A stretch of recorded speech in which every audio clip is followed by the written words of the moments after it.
You are listening to a free version of the Majority Report with Sam Steeder. To support this show and get another 15 minutes of daily program, go to majority.fm, please.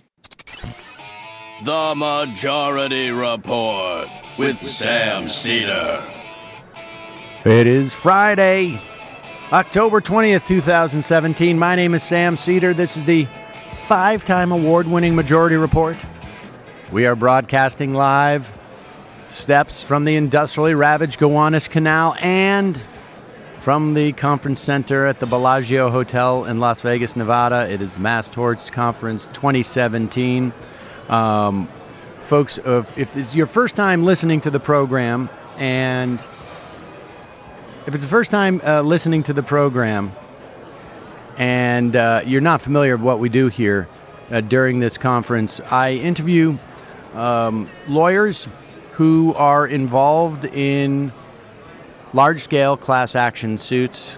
We've had many stories of incredible amounts of corporate malfeasance and sometimes government failure or limitations of what government can do. These folks come in and function in many ways, in very broad strokes, almost like deputized posses, extending the reach of our regulatory infrastructure and, in some instances, our criminal infrastructure in holding people account to the damages, which can range from to the environment, to their health, to their lives, to people across the country. And a little bit later, obviously a lot of news to talk about. We will get to that news a little bit later. For some reason, the studio has blocked off the video camera, so I don't know what they're doing back in Brooklyn. Sorry, Matt. You just got nailed. But for the moment, it's my pleasure to welcome Mike Berg. He is from the firm Berg Simpson in Colorado. Mike, welcome back to the program. We've talked multiple times over the years. Yeah, Sam, great to be here again. So, Mike, tell me. We got the tech guy here. The Ethernet's just not working. So you can try that, and hopefully, if we have any problems, folks, it'll be a function of our internet going out. So, okay, Mike Berg, we've spoken many times in the past about different cases. In fact, you and I spoke, I don't know if it was 6 months ago, because we do this conference twice a year, or a year ago, but you had told me this story about what was happening with body parts. Right, and the case has been developed since then. It's really a horrifying situation. People out there should be aware of it. What we've discovered is that there are entities that are going into hospices, hospitals, and attempting, I refer to them as body snatchers, but they don't even have to dig up the body. What they do is they make a representation that they would save you the cost of burial and funeral expenses, and they donate body parts to science if you'll donate the body of your loved one. And in this particular instance, well, let me ask you this: how widespread is the practice of people donating their organs to science? I mean, well, I think it's very widespread. Is this like when we take organ donor? Absolutely. Is that what we're talking about? Absolutely. Okay. And you have it on your driver's license, and you become a donor. And I've been a donor for years and years and years until I got involved in this case. And I will tell you that we've talked to FBI agents who actually raided this facility, and they've no longer been a donor. And so you have to be really careful if you're going to be a donor as to who you end up donating to, because this story, and it sounds like a Halloween tale, but it's not. It is really, really a tragic situation. And let me briefly just sort of tell you what Please. They're doing. They're coming in and getting these bodies under false pretenses. We know of cases where... No, wait a second. Who is the they? Well, in this particular instance, the defendants in this case are BRC Arizona and BRC Illinois. But there's other companies out there that are similarly situated. We've done more research, and the what I'll describe as body snatching is fairly widespread. And again, these are the allegations in our case. There's been no trial yet, but the allegations that have been made and the documents we've seen is what happens is they go in and they make representations that these bodies would be used for science, particularly whether it's Alzheimer's and the brain will be used. And ultimately, there are some laws that prohibit people from selling body parts for profit. So what they do is they go in and they are allowed to transfer the bodies for their costs. They transfer it for their cost to a third party who in many cases is part owner or secretly a part owner of the other company. And then that company then takes those bodies and they sell them on the black market in Southeast Asia. There's a price list actually that we showed here at the conference. And in many cases they'll sell them to the Department of Defense improperly where they haven't gotten the proper release. And we know of cases where people were told that the bodies would be donated for heart disease or Alzheimer's, where the entire body was sent to the Department of Defense to be used as a crash dummy, blown up.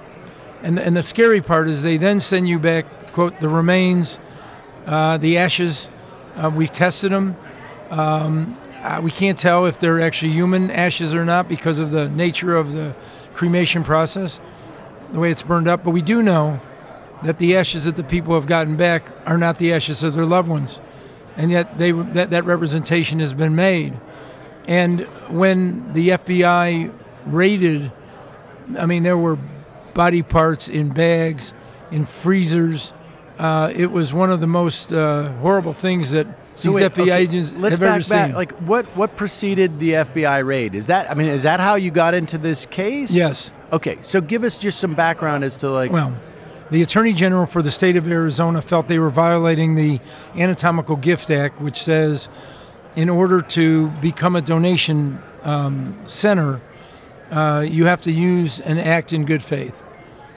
They originally went in for a financial gain. As you know, if there's criminal activity, you can then seize money and property. And the Attorney General of the state of Arizona attempted to do that. When they got in there, they saw things they never thought they'd ever see. Absolute horrible, a mess of bodies and body parts everywhere, stored, bags, priceless, sales documents going to other places. But they didn't know what to do with it. They called the FBI and the FBI came in and raided it. One of the horrible mistakes that was made was they put the bodies in the heat to try to unfreeze them so they could try to do it. It became a hazmat problem, and then the FBI got involved, and we have FBI statements which shows the collusion between the parties and what's going on here. And so you're here. And I can give you a few more examples, but the danger here is that when you think you're doing something for the good of society, for the have your loved ones or your body donated for science, unfortunately, in this particular case and in other cases that we're aware of, those body parts are being sold piecemeal. For example, price for a head, price for a shoulder. So are these entities under criminal? They must be. Are they? Because it seems to me there's a couple of issues here, right? I mean, it's fraud seems to be the big one. There are some of the individuals.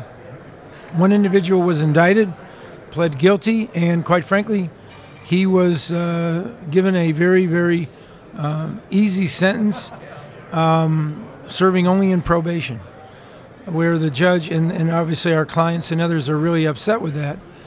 The desecration of a body is and the mishandling in almost every state is a criminal offense. The FBI tied this into a ring that goes throughout Illinois and Michigan based on their affidavits, which we rely on. And there's criminal prosecutions going on both in Michigan and in Illinois, as well as the one that occurred in Arizona.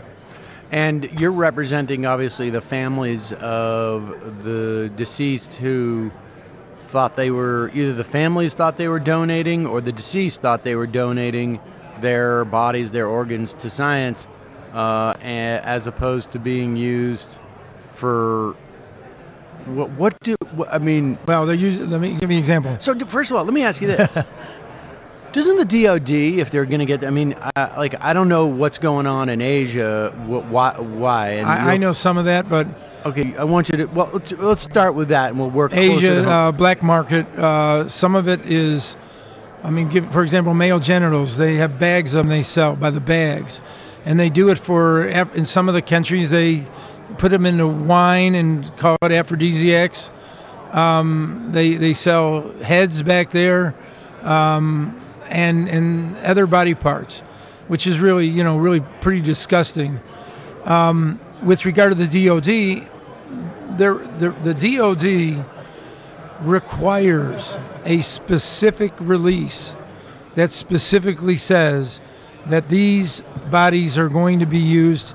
For example, they use them to blow them up. They use them for basically maneuvers, army maneuvers. They also use them with regard to dogs that are searching for bodies. They use the parts and bury them and have the dogs try to find them. But the DOD requires a specific release that says specifically that you're okay with these body parts being used for that purpose. And they don't have those releases. What happens is they use the straw man in between who makes this representation to the DOD that they have the release. That straw man, that independent, allegedly independent, we think they're alter egos, and there is collusion and joint ownership in the companies, but they're trying to get around the law by saying one organization or one entity piece for taking the body, then they transfer it to this third party who then tells the DOD, yes, there is no limitation on the release that they have, and then they send it to the DOD, and they're making millions and millions of dollars. When the FBI looked for the cash, there was a representation in court that the body parts themselves had a value of $7.9 million that were being frozen and stored. So is there any DOD failure to comply here, or were they just handed fraudulent waivers, I guess? Well, at this point in time, we believe it's fraudulent waivers, but we're looking at and continue to look at three aspects of the case. And again, I want to make sure we don't have the evidence yet. One, is there any complicit nature of what the DOD is doing? Number two, is there any kickback schemes with the hospices or hospitals or other ways in which they're getting the bodies? I mean, these are you always talk about grave diggers. They don't even have to work hard to dig up the grave. They're getting them through fraud. And the last one is, part of the fraud is to tell these people, and then they send letters, your person's brain or heart was sent for science, which we know is not true because we've been able to get some of the records. A lot of the records they're destroying or hiding. We have a great judge. They told us they had no discs. We found ultimately later they have 6 discs of all documents and emails. Wow. We have thousands of emails that have been, in our opinion, erased. So it's a fight, but the emotional damage, knowing that your loved ones did not go through the proper procedures or process, or that the remains that you have in an urn on in your house or wherever you may keep them is not the person that that they used to be. And so, how widespread do you think this is? We believe, and there's been a book written and there's been articles written by the New York Times, that it's a national problem. The sale of body parts is a billion-dollar business, and that it's going on everywhere. In New York, for example, they allow someone to become a medical director for these facilities. And again, I want to make sure everybody understands there are legitimate organizations and facilities that actually do send your body of your loved ones to legitimate medical purposes. And so what you need to do before you allow them is to check who they are, find out where they've been, what they use, and make sure that there's no transfer. So to a third party. When I become an organ donor, am I informed what entity will be? I mean, I guess I've always just presumed it's, the hospital will take care of it, but that's not what happens. Well, sometimes it is. Sometimes the hospital will look and see if you're an organ donor and they need a transplant of a kidney or a liver. Locally, absolutely. But this is different. What they'll do is they'll come in and get access to the hospice or the hospital and come in and say, we can save you, this is the hook, and be worried about it. We can save you the funeral expenses. We're going to save you money, and we're going to make sure that the body is dealt with in a way that is honoring your wishes to make sure that the body will be donated for science. And then the people, the next of kin, they sign the release, and then what I've been explaining happens to the bodies. Is there a national database of how many people are organ donors versus how many legit scientific institutions or medical institutions? Not that I'm aware of.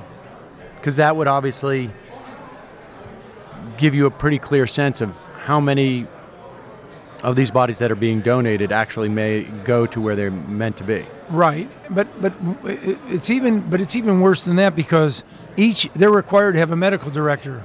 Bless you. Excuse me. They're required to have a medical director. New York sells medical director licenses to anybody. You don't have to take a test to become a medical director for any of these places. So, in our case, they've got medical directors who have no medical backgrounds.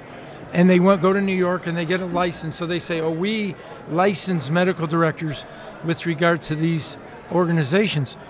No basis, just taking the money in. And that's something, in fact, there was a New York Times article written about that needs to stop. Right.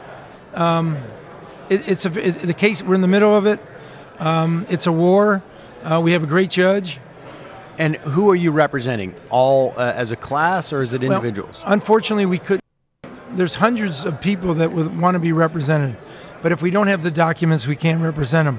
It could not be a class because the representations that are made to each individual is not the same. So we wouldn't pass the test in order for a class action that everyone is similarly situated.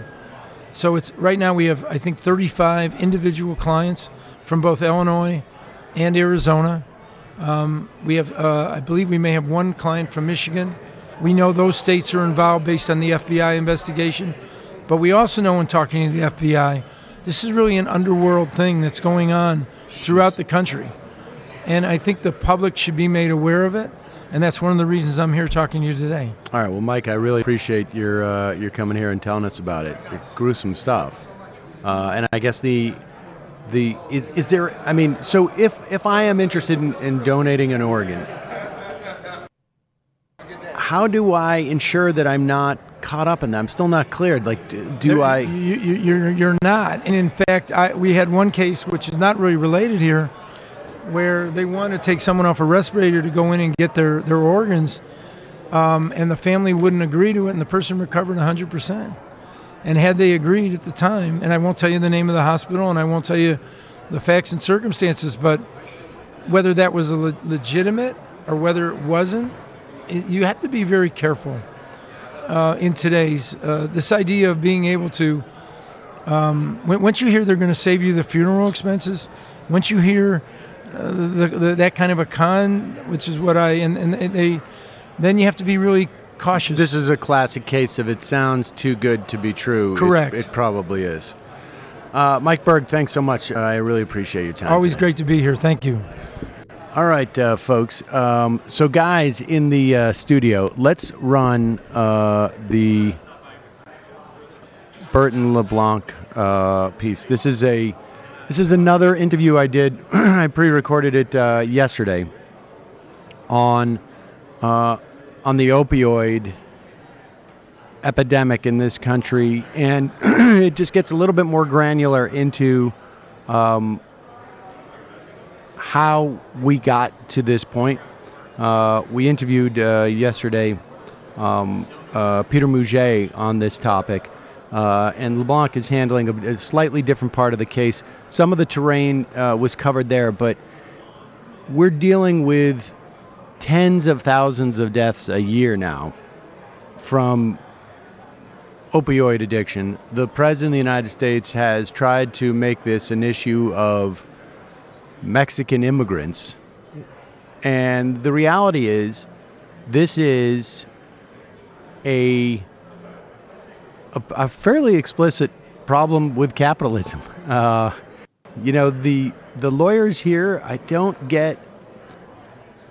tend not to get into conversations with them about our system, and certainly there are people here who are motivated by money, but also obviously a lot of people here who are motivated by an intense sort of righteousness and desire for justice. But these guys see one of the primary problems with capitalism on a daily basis, which is how the greed of these corporations and then the individuals inside them lead to making decisions that they know will cost or shatter lives on a daily basis.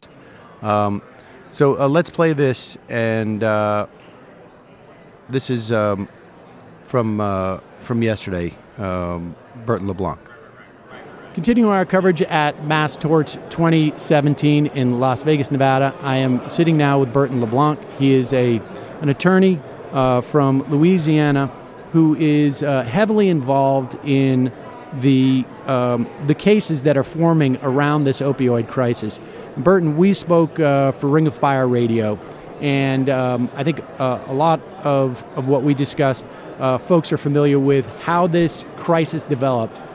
You've explained to me that it was a function both of the manufacturer and the wholesale distributors. Just for a moment, I want to just cover some of that terrain a little bit, but then go a little further. You explained that the Controlled Substance Act requires the wholesalers. That is the choke point. That is where the red flags are raised to say, hey, there's a problem here. And so just explain that dynamic. So you've got these three major wholesalers in the country that take the drug from a Purdue. They have come up with a new innovation in pain management, which is low dose of opioids, which are, based upon really no clinical research, supposedly less addictive.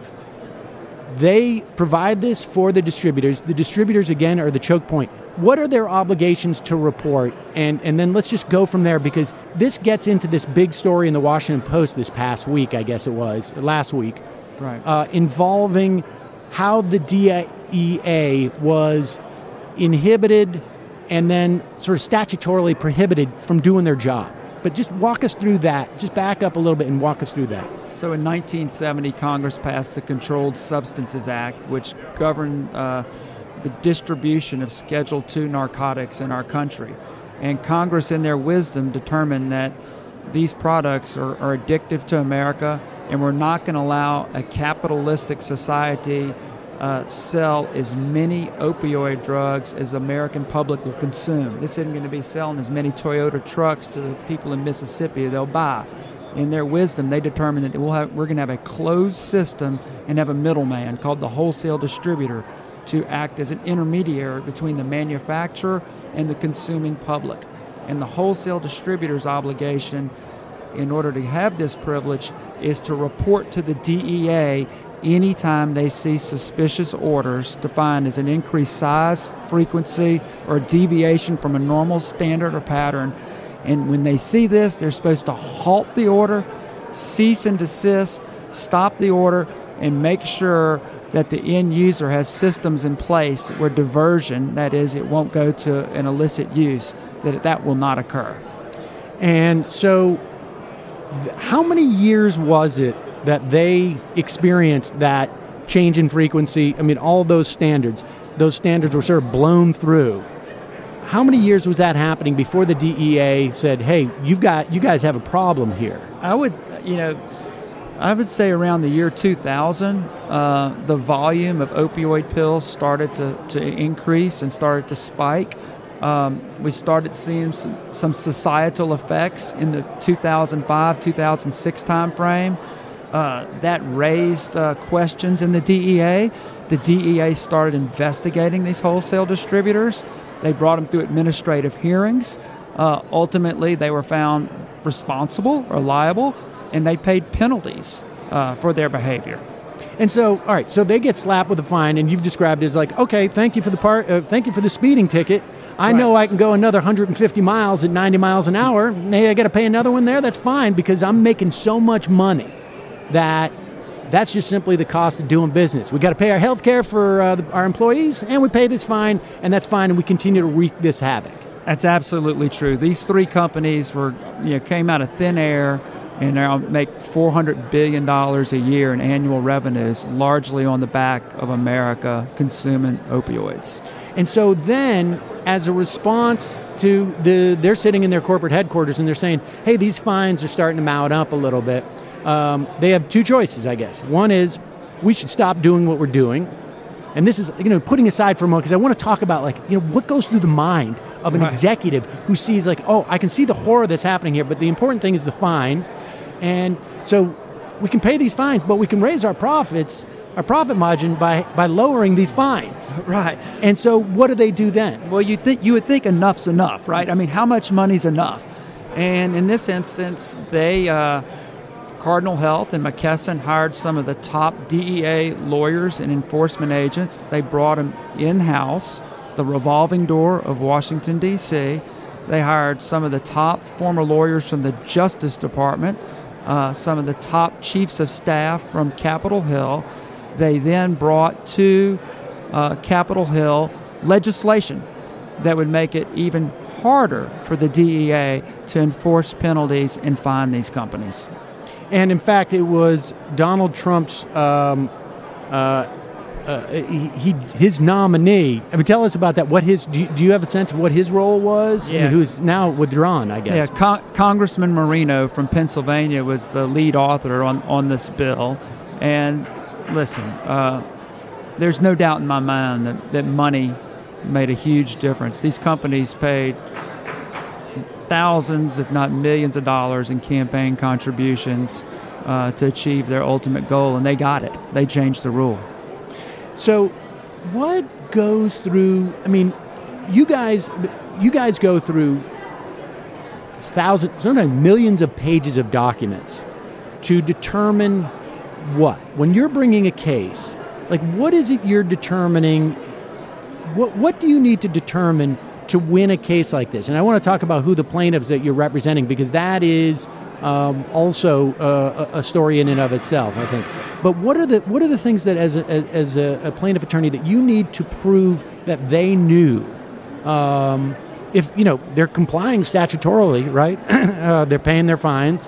They've gone through the political process, in quotes, and have changed the fine structure. But what do you need to prove to hold them liable? Right. So, that differs a little bit whether you're representing a city, county, or state. So the different standards of proof exist. But let's use Huntington, West Virginia, just as a quick example. Huntington was ground zero for the opioid epidemic. Huntington, West Virginia is largely why I'm involved in these cases today. A great lawyer there named Paul Farrell was sick and tired of seeing what was going on in his community. He was sick and tired of these companies paying a fine to the federal government or an attorney general getting a fine, but none of the relief coming back to the community where the real harm and damage was occurring. Huntington has a population of 100,000 people. 20% of the babies born in Huntington last year were born with neonatal abstinence syndrome, meaning they were addicted to opioids.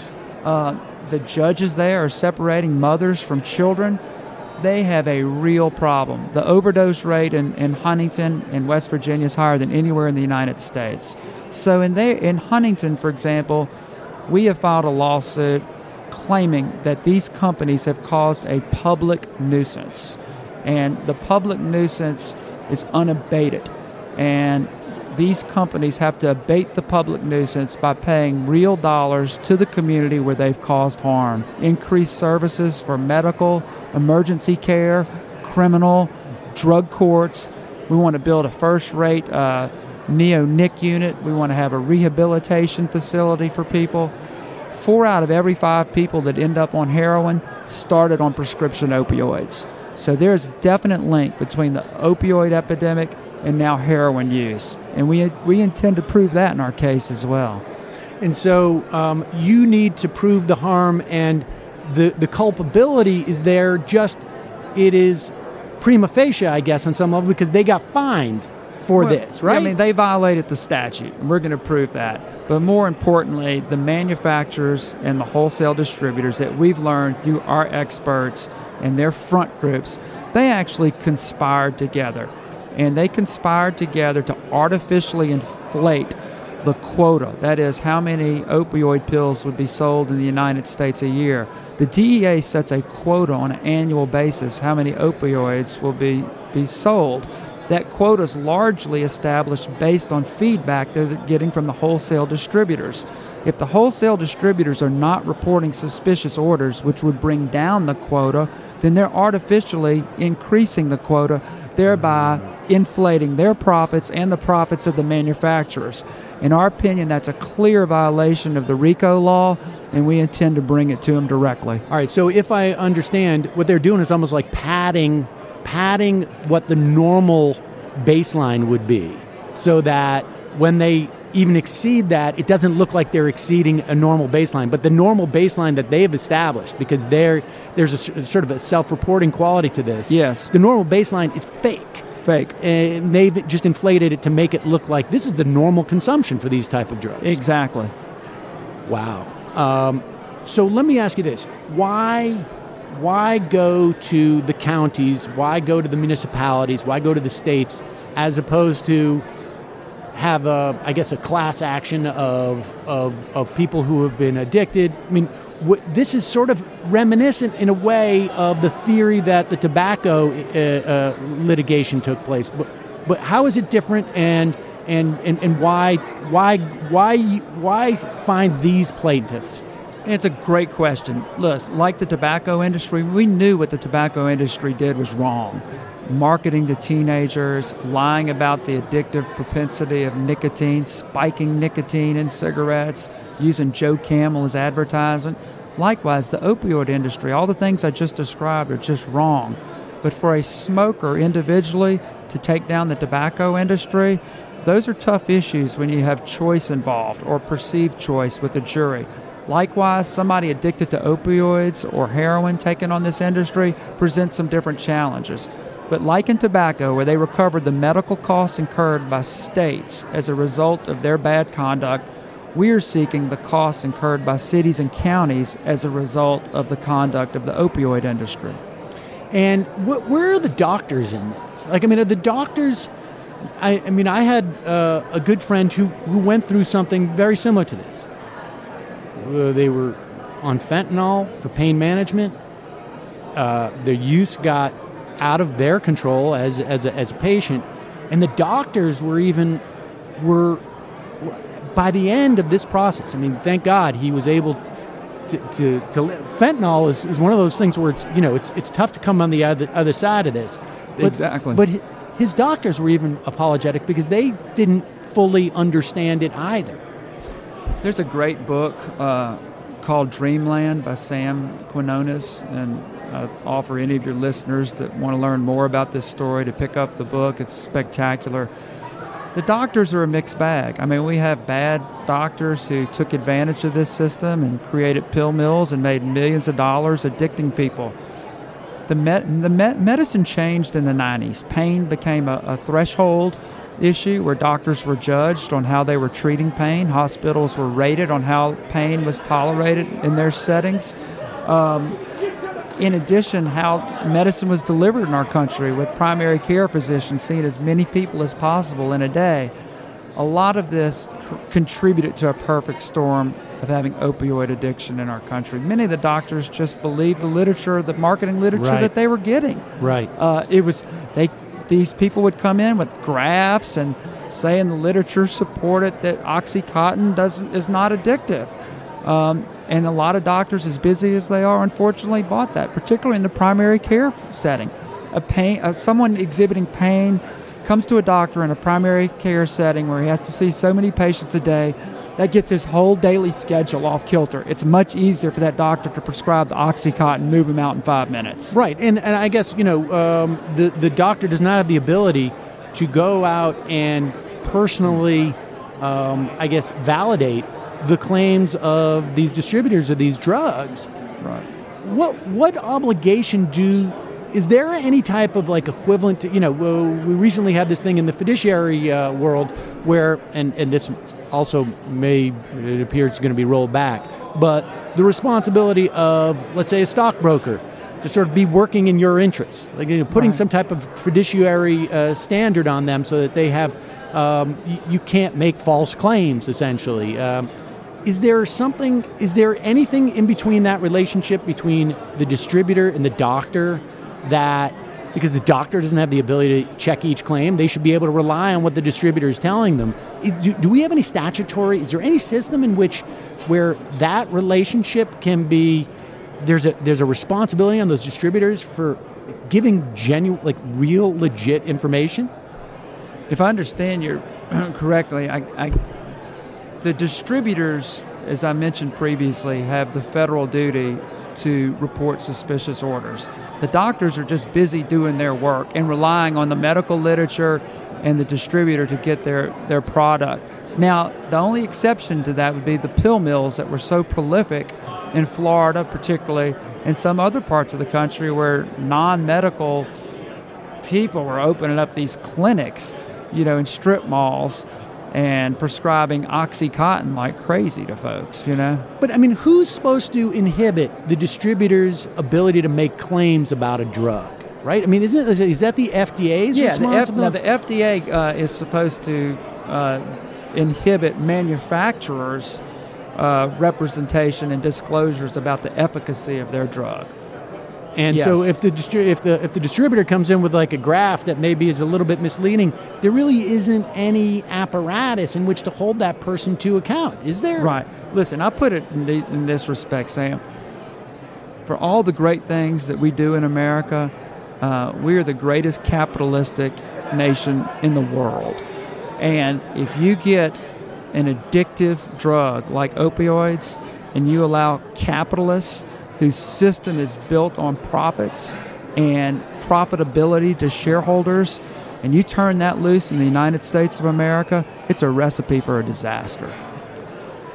Burton LeBlanc, thank you so much for your time today. I really appreciate it. And if my audience wants to sort of track some of these key cases, you mentioned West Virginia. Yes. Are there other municipalities, counties that we should be looking? Because I imagine if you win a case in West Virginia, that case then becomes sort of a bellwether for other cases. That's right. Right now, the West Virginia litigation's a little further ahead than some of the other places in the country, but we represent the city of Cincinnati, Louisville, Birmingham, the state of New Mexico.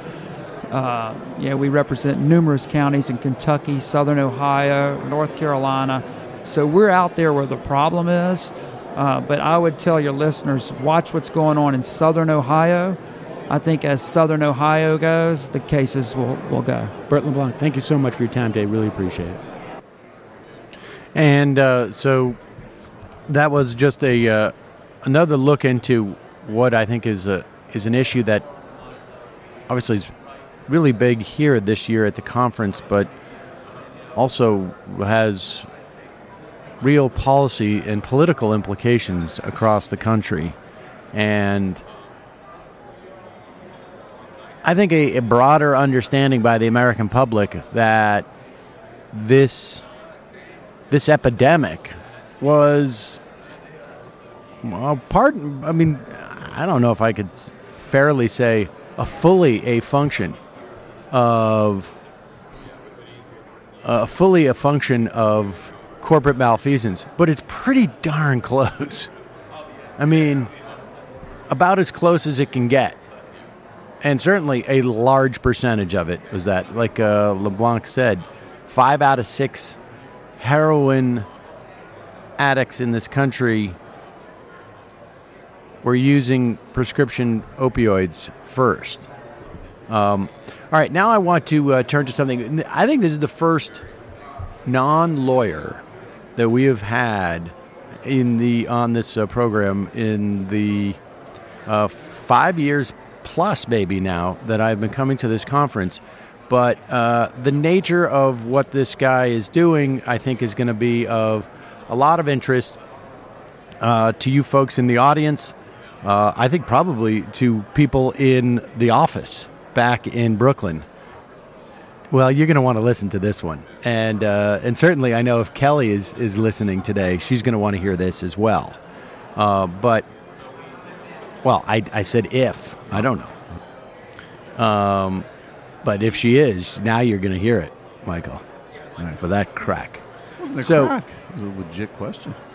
Okay. So I don't know. Okay, all right. Kelly's listening right now. All right, so sitting with me right now is Jared Johnson, and I met him at this conference, one of the few people I've met at the conference, not at the blackjack table. So Jared came up, and I guess you've listened to Ring of Fire radio in the past, but tell us what you're doing. What you're doing here. What is your entity? Well, so I've been affected personally by debt collectors when I wasn't making any money, when I was newly married, when I was just a young entrepreneur trying to feed my family. And so when I got into working, some marketing for attorneys, a group of those attorneys sued debt collectors, and I was introduced to this vertical, this practice of suing debt collectors through getting help with actual debt collectors in my own personal life. And lo and behold, stumbled on what I felt was a missed opportunity in the United States to help consumers and give them some sort of light on a hill to get help if a debt collector is actually bothering them or doing something they shouldn't be doing. And today that's any violation of the Fair Debt Collection Practices Act, violation of the Telephone Consumer Protection Act, or Fair Credit Reporting Act violations. And so now there's a lot of statutory protection there is for people who have debt, but there also seems to be a very deep and broad lack of awareness of those protections. And so what happens is the debt collectors, they run roughshod. They prey on people's ignorance and lack of education on the subject, because so many people, we run an ad on Twitter right now that actually says, has any debt collector called you? And the call may be illegal. And what we're saying by that is, if a debt collector calls your phone without written permission in advance, using an automated telephone dialing system, the debt collector is actually obligated to pay you a $500 fine for every single call that violates the Telephone Consumer Protection Act. Nobody knows this. So, all right, let's back up. Tell your personal story, on how you got to this. So you're working in some marketing, which, a lot of the vendors here, they help lawyers sort of advertise that they're covering a mesothelioma case or something like that. So you're around lawyers, and it's making you a little bit more savvy maybe to your rights in these instances. It is. And then what happens? Your wife, right? Yeah, my wife was getting phone calls on her cell phone from a mystery number, and we decided to answer it one night. We were just doing the marital thing where the people sit in their beds and read their iPhones these days. This is what they do, So we were sitting there, and then her phone rang, and then my phone rang, and she didn't answer it. I did, and it was a debt collector. And so the guy introduced himself. He said he was looking for my wife. I asked him what it was about. He said he's trying to collect a debt.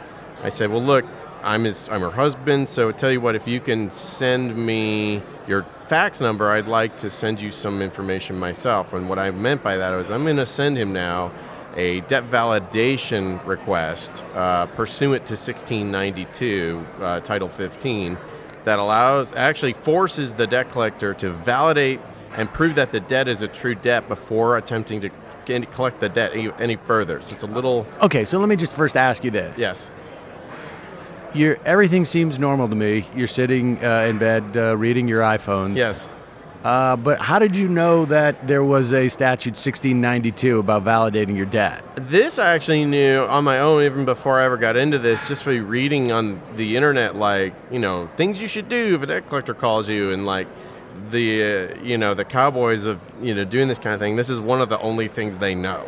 So they talk about this first, and you Google it, and you see all these like templates people have written that you. So can if you just don't have sign a in. fax machine, can you email You it? just send it in the mail. Oh, the physical Yeah, mail. Physical mail.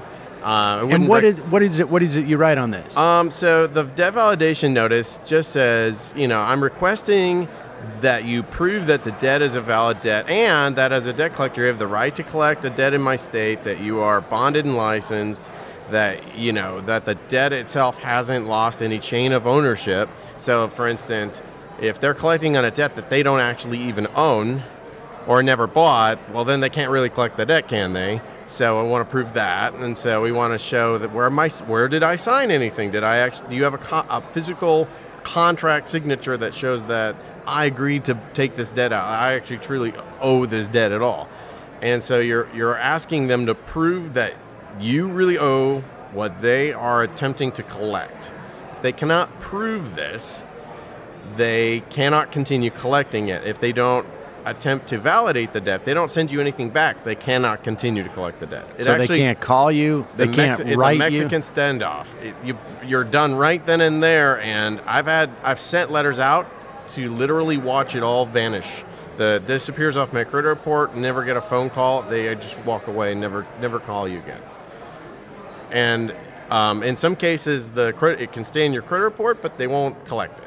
Interesting. They just leave you alone. Okay, so you went through this, and then you're thinking, not many people realize this. No, not many people realize this, and even in the letter I sent them, there's two things. I want to ask for a validation of debt. I also want to revoke consent. So I don't want them to call my mobile phone anymore. So inside the letter, I actually say, please don't call my mobile phone anymore. That's revoking consent. You probably gave consent to the original creditor when you took the loan out, giving them permission to call your mobile phone using an automated telephone dialing system, but you can take that back at any time. Just by saying, I don't want you to call me anymore, I'd rather do this via the mail. So when you've done that, you revoke consent. Now, anytime they call you after that, it becomes a violation of the Telephone Consumer Protection Act. So you bet, I sent that debt validation letter off to this debt collector. They got it in a fax the next morning. That same night, they called my wife's phone, my phone, and continued to try and collect the debt. So the first call to my wife's phone is a $500 fine. The call to my phone is another $500 fine, because I'm also, and the fact is they called my phone and I'm not even listed on the debt. So I personally never granted this entity any consent to call my phone. So my wife may have, but I certainly had never. Then the attempt to continue to collect the debt violates 1692. I'm not sure which letter on that statute it violates, to continue collecting prior to validation of the debt. So there's 3. And then they actually used, some pretty bad language, things like harassing language. You can't use profanity on the phone. That's a 4th one. So they did all this. I said, look, man, see you later. Hung up on him, and had a fantastic attorney. His name is Craig Ehrlich. He's in Atlanta, Georgia. He called them up, and in about a week, he had it all settled out. He said, the debt's gone. We're going to pay your wife $500 just for her trouble. They're going to agree to my attorney's fees. Is that acceptable to you? And we're like, yes. So for all that, in a matter of just a few weeks, we had an extra $500 cash. But it made me think about this, like, well, why isn't there one big, helpful brand that's out there that people can give their information to and then get free attorney. So, because that's the thing with sue the collector, all the attorney work is absolutely for free for the consumer because the attorney never charges the consumer. It's not like a car accident attorney where the attorney gets 30% of whatever's recovered. The attorney gets none of this money. The consumer gets everything that's recovered, and the attorney actually gets to bill their time and expenses to the debt collector, and federal judges enforce the attorney fee provision and collect that money on the side, separate from all the other money that they actually sued and won. And it doesn't come out of what is owed to the consumer, because what's owed to the consumer is a statutory amount. There's you're not doing like damages on like this has caused me mental anguish. It does, no, that's so. You get, like, for instance, with the FDCPA violation, it's a $1,000 statutory award plus actual and punitive damages. Wow. So this gets to be a lot bigger if you can show mental anguish, if you can show that this has affected your ability to buy a house you were about to close on in 2 weeks, but this jerk-off collection agency just put this bad thing on your credit report, and now you can't, now they're going, well, you got to get that off or you can't close.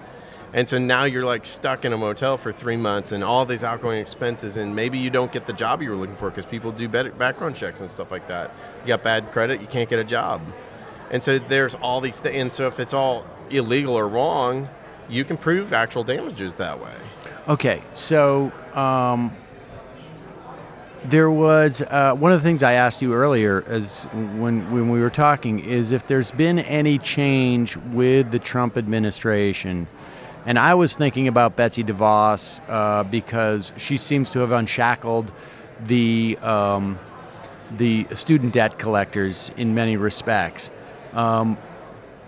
Has there been any implications of that? A, and then B, more broadly, what are the implications of the Trump administration on debt collection? Now, I'm a non-attorney, so I'm going to just talk about what I know. So I know that the nomination and confirmation of Judge Gorsuch to the Supreme Court, Judge Gorsuch actually wrote a recent opinion regarding debt buyers, third-party debt buyers. There was a case against Santander USA where it was pending before the Supreme Court. Judge Gorsuch got in, so then he got to actually write the majority opinion on it. They voted that third-party debt buyers should inherit the rights of original creditors. The reason why this is important is because the Fair Debt Collection Practices Act does not apply to original creditors. So when these third-party debt buyers are now considered original creditors again, they can continue harassing, even though they never loaned the money out themselves, even if they buy the debt at 5-10 cents on the dollar. They really don't have any actual monetary interest in the debt, really, except for now they've suddenly... Except for as a commodity, because right. They were never involved in the original transaction. But there's a catch. So like anything, this is a weird decision that isn't all by itself bad in some way. It is bad. It was fine the way it was. But what it has done is if Santander decides to now collect debt for itself, for its own debts, they can actually remove that protection, because then they can be ruled as a third-party debt collector again, because if they statutorily fall under that definition, then it can be made, an argument can be made. But then if they don't want to do that, they just want to hire somebody else to collect it, a law firm. Right. The law firm would then be subject to the Fair Debt Collection Practices Act. So it just passes that roll down one chain. With that said, I mean, so just so people understand what Gorsuch was trying to do here, and the conservative majority on the court was basically saying, it is the law that all red dogs must be on a leash. And then they just looked at some dogs and said, well, they're not really red. They're more like maroon. Right. And exactly. So we've just redefined what red means. Right. Red, if they don't have red hair and red eyes, they're not red. Right. Okay, and I just, we got a saying for that around here, and that is the moon just fell into Lake Michigan again. you don't necessarily need to know what that No. means. But okay, so and what about on the DeVos end? Is there anything that's happening there? I know that she has severed the relationship with the Consumer Financial Protection Bureau to sort of oversee these debt collectors. Are you anticipating more problems on that accord? Or is there any way to know? So at the granular level, student debt, if collected by a third-party debt collector, is still going to be subject to the Fair Debt Collection Practices Act, regardless of it's a federally, insured loan itself. It's, they're still going to have, these third-party, actual debt, not just buyers, but the actual third-party debt collectors. They don't own the debt, but they're hired to make the phone calls. They're hired to follow up with the debtor and try and collect payments and so on. They are subject to the Fair Debt Collection Practices Act. It's still fair game to send these third-party debt collectors debt validation notices. Once you get that first letter from the debt collector that says you have 30 days to request validation, send that letter. Okay. Because inside of that 30 days is the statutory timeline in order to request the debt validation itself.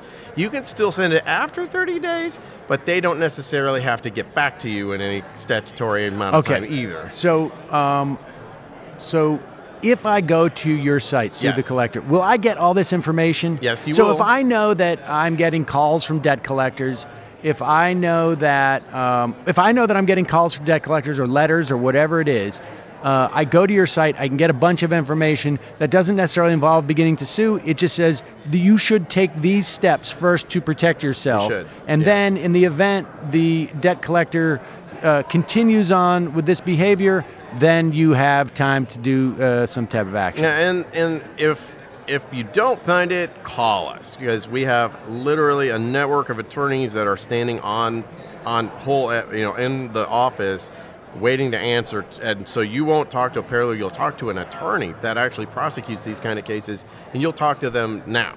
So if you call our toll-free number that's listed, which is 888-433-9750 at suethecollector.com, you'll get a hold of an attorney right away. Ask them anything.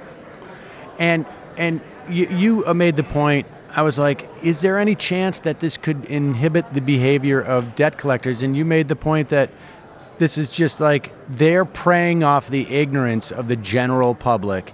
Yes. And so it's a numbers game. It's a numbers game for them. They know that if 5% or less, it's probably way less than that. In fact, I think Attorney Suleiman told me in his office that only 22,000 such cases were filed last year. And there is $1 trillion worth of debt out there, Yes. and people know how debt collectors behave. But only 22,000 ever got filed in federal court in this field. That's nothing. So that's why that's proof. It's a total numbers game. So if these guys only have to fight off with, of course, their corporate liability or their errors and omissions insurance that they have. So they only have to just keep filing claims with their errors and omissions insurance. They get settlements. They close it. They start again. Just the cost of doing business. As long as it's suethecollector.com, right? Yes. As long as suethecollector.com doesn't get huge and then inform everybody of the rights they have in terms of collecting, they'll continue on with these business practices. Man, I think even if this did become huge, I don't honestly think that it's in the best monetary interest of debt buyers, debt collectors, these payday loan companies. All these guys make so much money on all these crazy loans, and the interest rates are so high. It makes no sense to start correcting that behavior today. They would have already been correcting that behavior if it made, because we've seen huge awards come out of some of the cases that have been brought before the court, wrongful foreclosures resulting in $1.2 million awards. Bank of America had to settle with this nice couple on a TCPA claim, $1.8 million. The judge awarded a treble damages verdict. So there was some almost 900 phone calls placed using an automated telephone dialing system after this couple got behind on their mortgage. The judge awarded $1,500 a call. Wow. $1,500 a call, almost 1,000 calls. The judge went $1,500 times this. I mean, it was just a straight up math verdict, like here.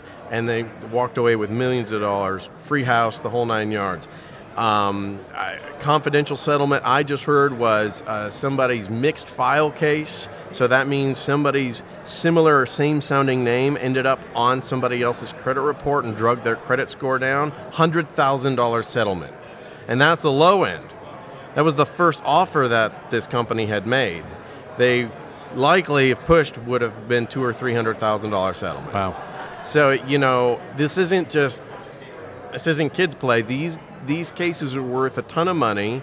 At the very minimum, you can get the debt likely dismissed and voided forever. At the most egregious violation, full experience, you could be awarded millions of dollars. Wow. And so it's worth checking it out. It's worth looking into it.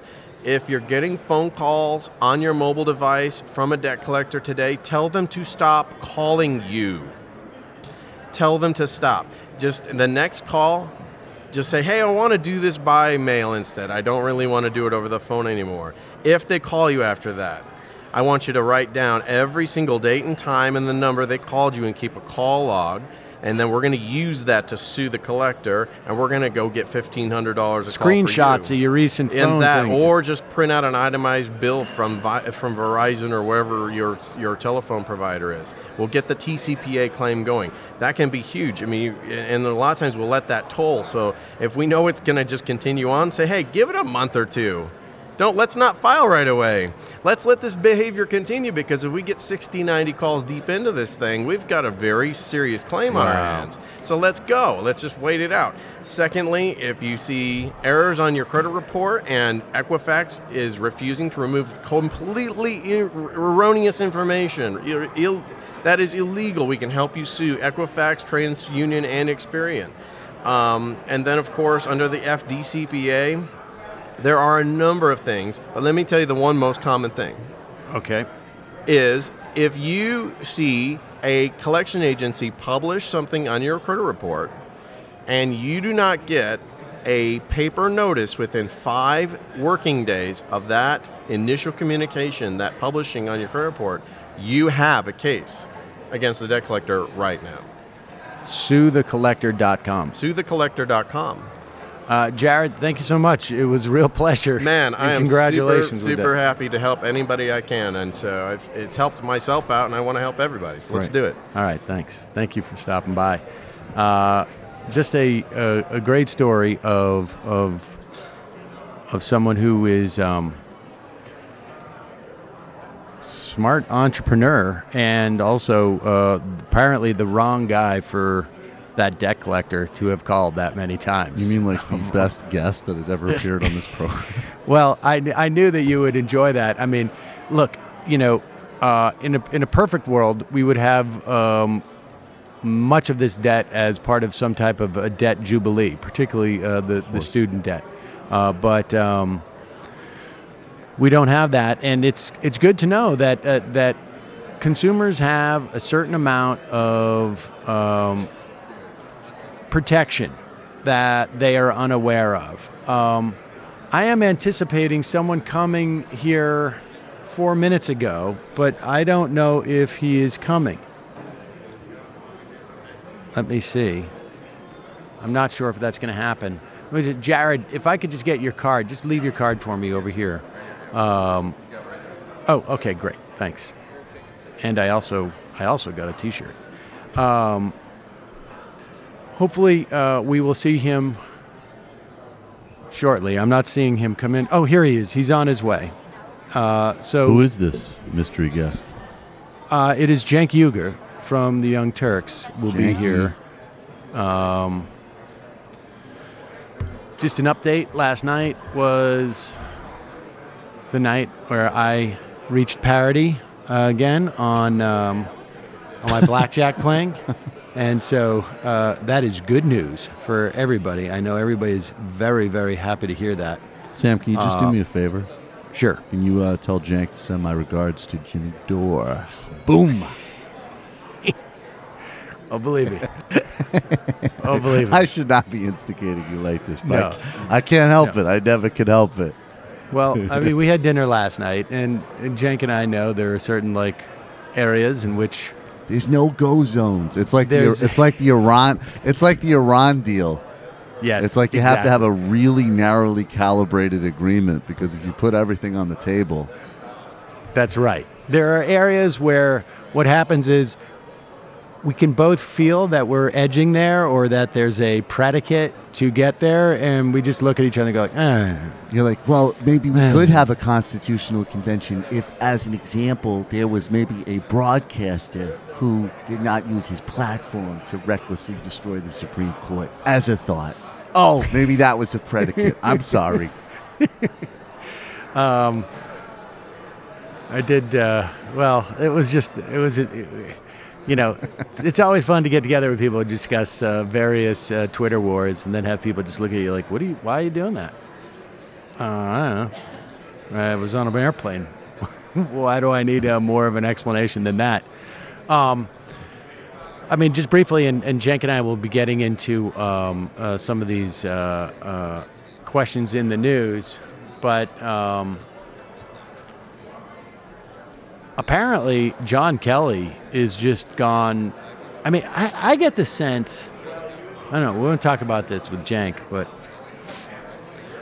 I get the sense that, John Kelly is going to have to go on at one point, if we're all still around, some type of massive tour. Do people remember when Colin Powell went on a tour to following the Bush administration to basically repair his status as, the statesman that people always, claimed that he was? The old core brand proposition. Well, which was damaged heavily in the fact that he lied to the entire world on television by holding up a bottle of talcum powder and basically, saying... These are mobile units. Yes, Other exactly. movements in the desert. And it took me many years to get over my skepticism of Colonel Lawrence Wilkinson, who was his number two, who was the lead going out on this Reformation tour. But, 4 or 5 years, 6 years, 8 years down the road now, 10 years, I guess it's been, my skepticism has abated. But it takes a long time, I have to say. I didn't know Wilkerson really in any fashion until after he and Colin Powell were out of the administration. I don't think that Kelly is Powell or Wilkerson to begin with, Well, that's right. Yeah. That's right. But the dynamic, there's been this sort of notion. And first off, it was offensive to begin with, and we had talked about this because John Kelly sat at the head of the DHS, at the Department of Homeland Security, and instituted some of the most draconian, vicious policies that continue in regards to immigration, specifically ICE enforcement. And, somehow he got a free pass on that. He seemed to have gotten a total free pass on that. And then became this this guy who's protecting us all from nuclear war. Well, I think the sheen is off off of the veneer. You can try. For John Kelly. You put in an effort. Ladies and gentlemen, joining me now, the longtime host of and the longtime CEO of the Young Turks, Cenk Uygur. Hello, Cenk. Hey, Sam. How you doing, brother? I'm doing well. How are you doing? Good. Thank you for coming in here. I know it was a little bit hectic for you to get down here. You're running around. No, it's all good. Thank you for asking me. All right, let's talk a little bit about the crap show that was yesterday with John Kelly and the guy who's supposed to be. I mean, what is your take on John Kelly? I mean, I have one theory that the day that Donald Trump is out of office, he comes out with his book where he's like, I was held hostage in the White House, and I was afraid of nuclear confrontation on the Korean Peninsula, and so I did horrible things and said horrible things just so I could pretend like I was on his side and he's helping out. I mean, or is it really just he's sort of a douchebag, and there's a little bit of that, but it's also a lot like, some of this stuff. There are a couple of factors at play here. So, number one, I think that he genuinely believes that he's staying there to prevent some sort of nuclear catastrophe, because it sounds like the Republicans' elders have met in private and decided, no, he's unstable. We got to do everything we can to get him out. Make sure Kelly and Madison, those guys, stay. And then I don't think it's a coincidence at all that McCain and Bush gave nearly identical speeches within the same week. Corker, who's not running again, comes out, says it. So it looks like it's a coordinated effort by the old wing of the Republican Party to go, no, this is too much. And he's like literally unstable. He's mentally unstable. So let's not get to the 25th Amendment. Let's try to do something before then. That's my sense of it. And I think Kelly is one of the guys, and maybe the principal guy on the inside, telling him, go, go, go. Like, don't mess around. You got to get this guy out. Now, that's my How do theory. they get him out? Okay. Well, that's a great question. I get to that in a second. But I don't want people to mistake what I'm saying, because the Kelly, McCain, George Bush wing of the party are not good folks. Right. Right. And there's an argument to be made that Bush caused a lot more damage, certainly, than Trump has so far. No question about that. Oh, yeah. I mean, Trump's only been in office for a year, and I would say even and for a myriad of different reasons, he hasn't been able to do the damage that George Bush. I mean, I want to talk about this because, like, I almost lost it yesterday just looking at all the sort of the praise being heaped on George Bush. I don't believe in bigotry. I mean, I still remember the night that he went on and gave that national address about how sadly we're going to have to write into the Constitution that gay people are second-class citizens. Mm-hmm. That's sort of gone down the wormhole a little bit because a lot of progress on that end. But I'm sorry, continue. So no, Sam, that's a great point, and I struggle with it, and some folks in my audience criticized me for what I said yesterday. So I really like Bush's speech, and I said so, and I'm really glad that he's doing it. That doesn't obviate the Iraq War and the hundreds of thousands of civilians who were killed. That doesn't get rid of all the other things that he did, gay Torture. rights, and by the way, the Southern strategy and running the 2004 elections on discrimination, etc. So I don't have rose-colored glasses about the old guard of the Republican Party. But I do believe that Trump is a different level of danger. Not because, hey, what is he going to do? The Iraq War? They already did that, right? But because I don't think he understands the gravity of the office, and I don't think he has 1% empathy for any other human being.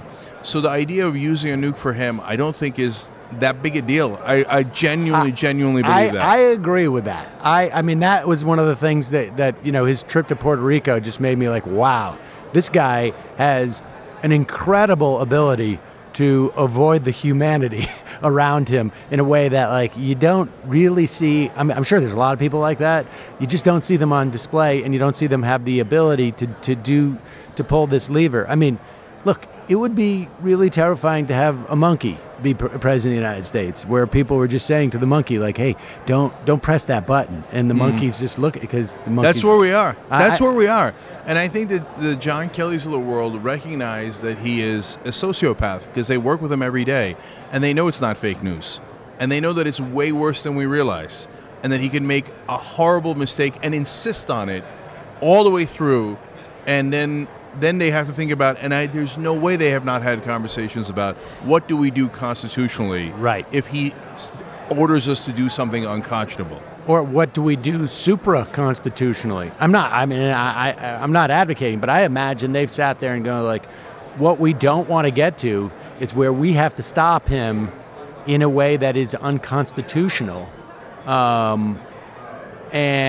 Or what would be the mechanism? I mean, I imagine, of course, how could they not have that conversation? Right? But really, I mean, yeah, it'd have to be almost inhuman not to have that conversation. Yeah, I mean, they're going to I can't imagine, as much of a bad person I think that John Kelly could be, I just can't imagine he's like, I'm willing to have 1 million Korean lives on my, on your conscience, on my conscience. And it might be a lot more than that. So, that's a real thing. So, as unfortunate allies as the George W. Bushes of the world are, and it is an unbelievable state of affairs that we've gotten to a point where the power structure has gotten so right-wing that Bush is a moderate ally. Right? That is insane. That's insane. But that's where we are today. And my personal belief is that Trump is way more dangerous than everyone else imagines, and they already imagine him to be very dangerous. So I would do anything to get him out of office constitutionally. So if it's the 25th Amendment, great. If it's impeachment, great. Before I was against it, I changed my mind on the 25th Amendment, because then you open up a door, and then if Bernie's president, they're going to say, 25th Amendment, whatever, right? So it's a dangerous door to open. On the other hand, what is more dangerous is this guy that I am positive is a full-blown maniac at the control of the greatest military ever built by man. How do you maintain the movement, as it were, with that dynamic? I mean, that's always been the challenge, always the concern for me on some level, is like, when we were back in the early aughts, and we would talk or be aware or watch a Jonathan Alter on television, let's say, or he was a frequent guest on Franken's show. And you think, okay, he's my ally. Like, it never occurred to me, like, I mean, particularly him, he wrote a book on FDR. It never occurred to me that he'd be someone who's like, we got to raise the age of Medicare and cut Social Security. How do you fight against that balance where it's like, okay, from is useful because whatever, and maybe, but Charlie Sykes, for instance, who is a big part of the resistance now, right? Conservatives are crazy. There was a big piece yesterday that Ari Berman came out with in Mother Jones talking about the voter suppression in Wisconsin, which, at least in terms of Wisconsin, probably caused Trump to win. There's a couple of but-fors, obviously, with everything, but was one of those but-fors. Well, Charlie Sykes, on his radio show in Wisconsin, he was one of the strongest advocates, primary forces for that regime. This is just an example. So how do you both maintain this thing of like, hey, George Bush is a war criminal. George Bush lied this nation into the biggest foreign policy catastrophe of our lives, or pretty close to it. Yeah, no, definitely. And on top of all that other stuff about the bigotry, about the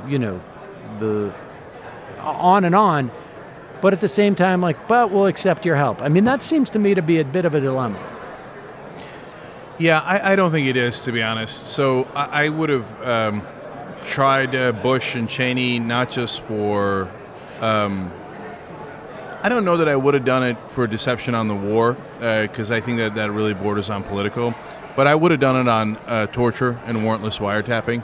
So George Bush would be giving that moving speech from a prison cell in Leavenworth, if I had it my way. But I will take any ally as long as it does not, I grant you, as long as it does not do significant long-term damage.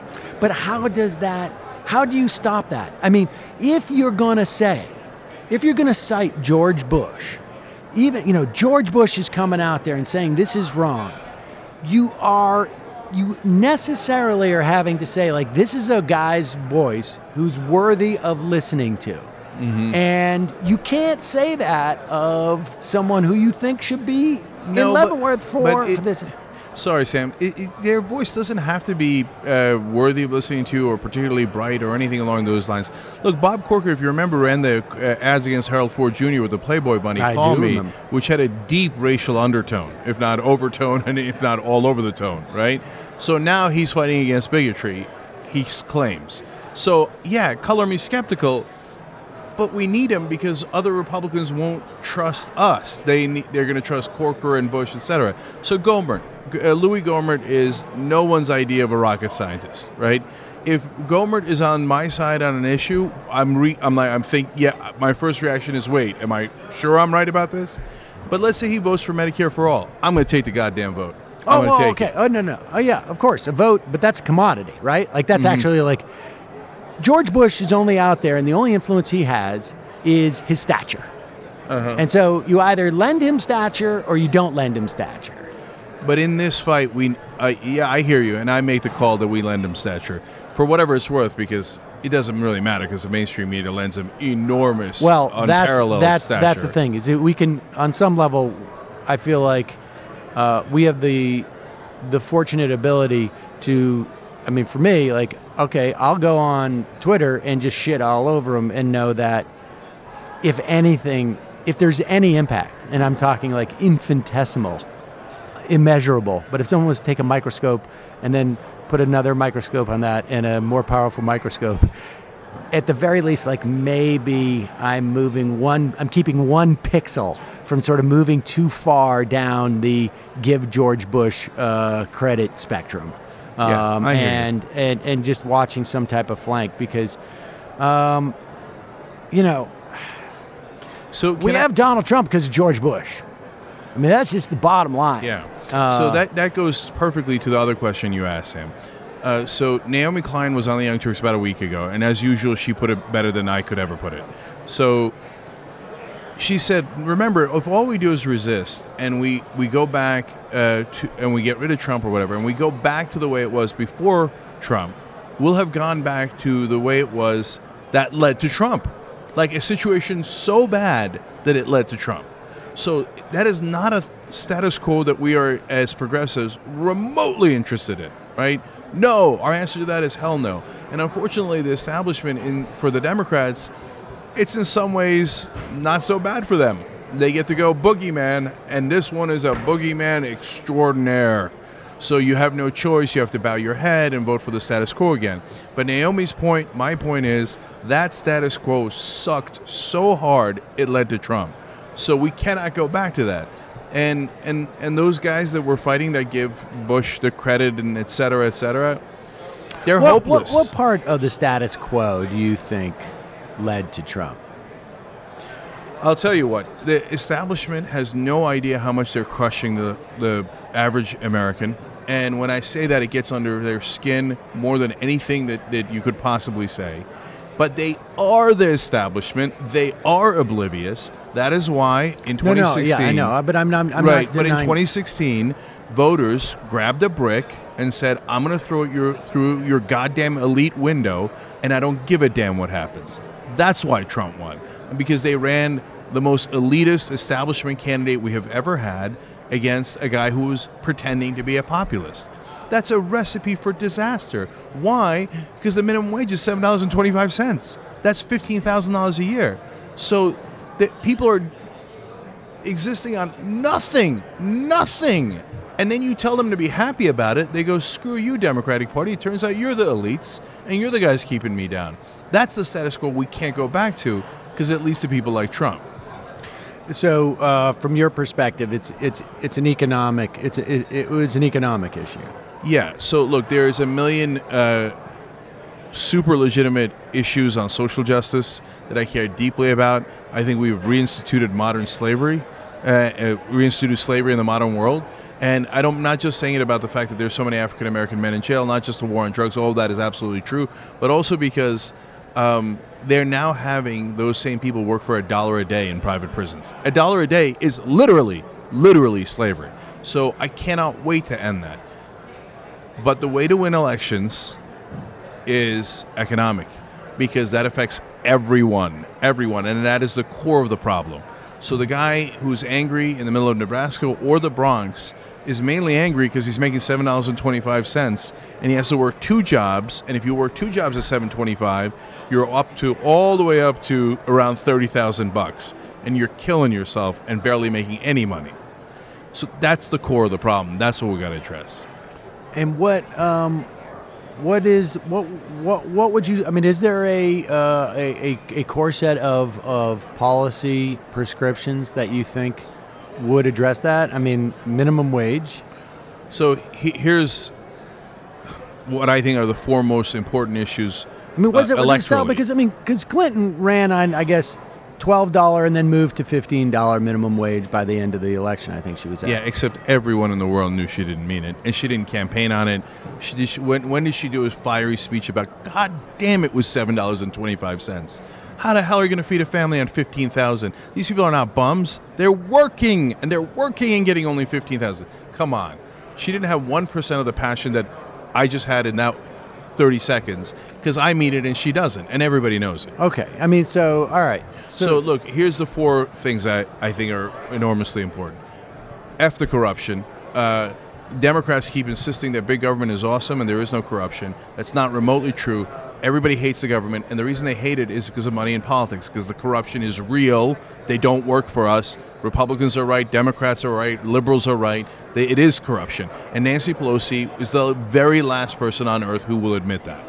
So that's pillar number 1. Admit the corruption. Don't take the PAC money. Run honest campaigns. Pillar number 2 is...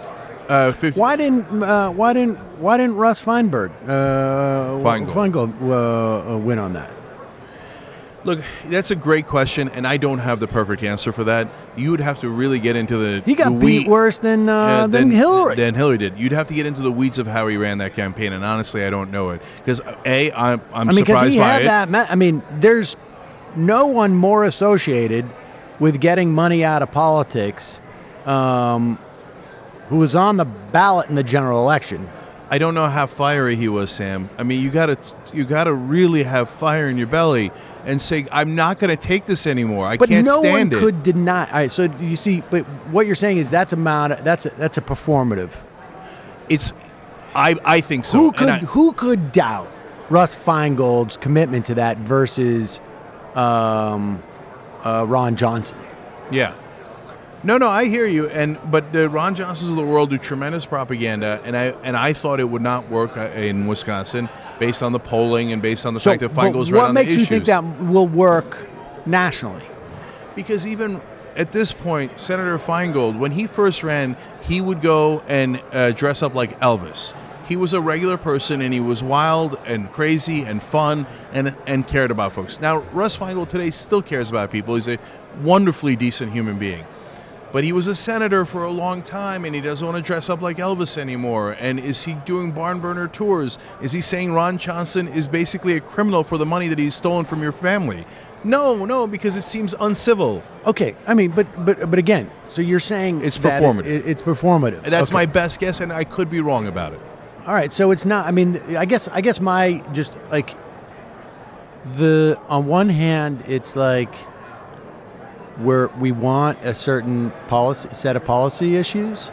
On the other hand, it's like it's really more about how you sell a policy set of issues. Like theoretically, a fiery person calling for a $12 or $13.50 minimum wage more effective than someone who's just like, and I also think we should have a $15. 100% right. That's right. And so, fight for higher wages. Fight for Medicare for all, and fight for college for all. I think those are the things that will resonate with everyone. Why can't my kids go to college? Why only rich kids can afford college? That's not fair. Why can't I get health care coverage? Are you kidding me? Why can't we get into Medicare? Medicare pulls at 77%. It's lower premiums, better service. Why aren't we allowed in? Why is it only for above 65-year-olds? Right. Go fight it. Have your opponent fight against healthcare for everybody. See what happens. Were you surprised in how the ACA fight went down? How so? That it failed. No, like look. The Democrats love to take credit for the lowest bars in American history. it was polling, Trump and the Republican proposal was polling at 17%. If you can't beat a proposal that's polling at 17%, you should all immediately retire. Well, I mean, it doesn't come out of the womb polling at 17%. I mean, that was a function of Democrats and activists, and I don't know how to disaggregate that, but it's not like the American public is turning in and going like, these health savings accounts and this whole look, high risk pools, So, Sam, it's a fair point, and I'll give the Democratic leadership for doing something to lead to that 17%, but I would not give the majority of the credit by remotely, not even close. Look, I think the main thing that did the damage there was the CBO said you're 23 million people are going to lose health care coverage. And people said, wait, that's not what we signed up for. Right. And the news stories that came out about how senior citizens were going to have their rates quadrupled. And they're like, well, no, wait a minute now. That's not what I bargained for. Do you see it as progress that there were no Democratic defections? So you have like Manchin and Heitkamp, who Donald Trump, vast majority of their voters voted for Donald Trump. I remember back in 2001, over the summer before 9/11, Democrats lost like 8, maybe 10 votes on George Bush's tax cuts. Maybe the Democrats lose 1, maybe 2, but possibly not on this round. Mm-hmm. I mean, that's progress, right? Isn't it? It is. And I'm not so wrapped up in our worldview that I can't see that progress. I can. Having said that, it's too slow. And all it does is get us back to the status quo, which was a disaster in the first place. I think that we need a game changer. I think we need some sort of paradigm shift, and we haven't gotten one yet. I could agree to that. I think do you got to go? Do you have time? Oh, wow. I'm late. Sorry. I saw that. I wasn't sure if you still had that thing. All right. We'll talk later. I'll run into you a little bit later. And I love this conversation. All right. Thanks for having me on. Cenk Uygur, everybody. Cenk Uygur. Oh, Michael Brooks says hi. I say hi. And he said, F Michael Brooks. I figured. Well, F you, Cenk. No, I actually heard it. Cenk has a big voice. I heard it off mic. He did. He said, say hi to Michael Brooks. He said, say hi to Michael Brooks. He understands. I was going to go over. Now, what's going on, Matt? Why does Matt keep putting a Post-it note over the camera? What are you doing in the studio? Well, because then it goes out. Yeah, I'm in the bottom right corner, and what if I'm like, I don't know, picking my nose or something? What if he's picking his nose or vaping? Oh, I see. So, you see yourself in the bottom right corner? Is that it? Yeah, that's right. I think you can get rid of that. Yeah, I just didn't have time to figure that out. Yeah, that seems like a likely story. I sort of feel like, I don't know what's going on, but I really got a distinct impression of like, okay, I'm going to take a nap now, so I'm going to put this up there. He was making a lot of jerk-off motions. I was resting my eyes. It was really awkward. It was all the eye rolling. All right, hold on. Let me adjust the camera, and then we'll do some of this sound. I was going to do some of it with Cenk, but I realized, I knew he had meetings, and that was that. But I also the Sue the Debt Collector was pretty good. All right, hold on for 1 second, please. All right, there we go. Slightly better camera angle. Let's get to some of this sound. I guess we should probably go to the fun half.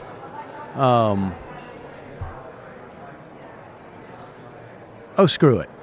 We're going to give a freebie Friday. How's that for everybody? Works for me. All right. Well, as long as it works for you. So we will try and get to some of your calls. 646-257-3920 is the number. 646-257-3920 is the number. Michael will be calling in to that call system in just a moment. And I will take your IMs as soon as I find my little IM thing here.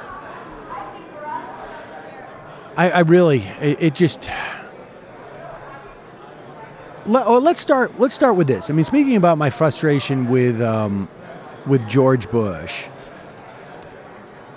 All right. Well, yeah. Here, let's do this. Let's start with this clip of George Bush, who gave a speech. People are making an issue of he didn't mention Donald Trump by name, et cetera, et cetera. I found George Bush's speech to be fine, except for who delivered it, which was George Bush. One of the problems that we have is not holding to account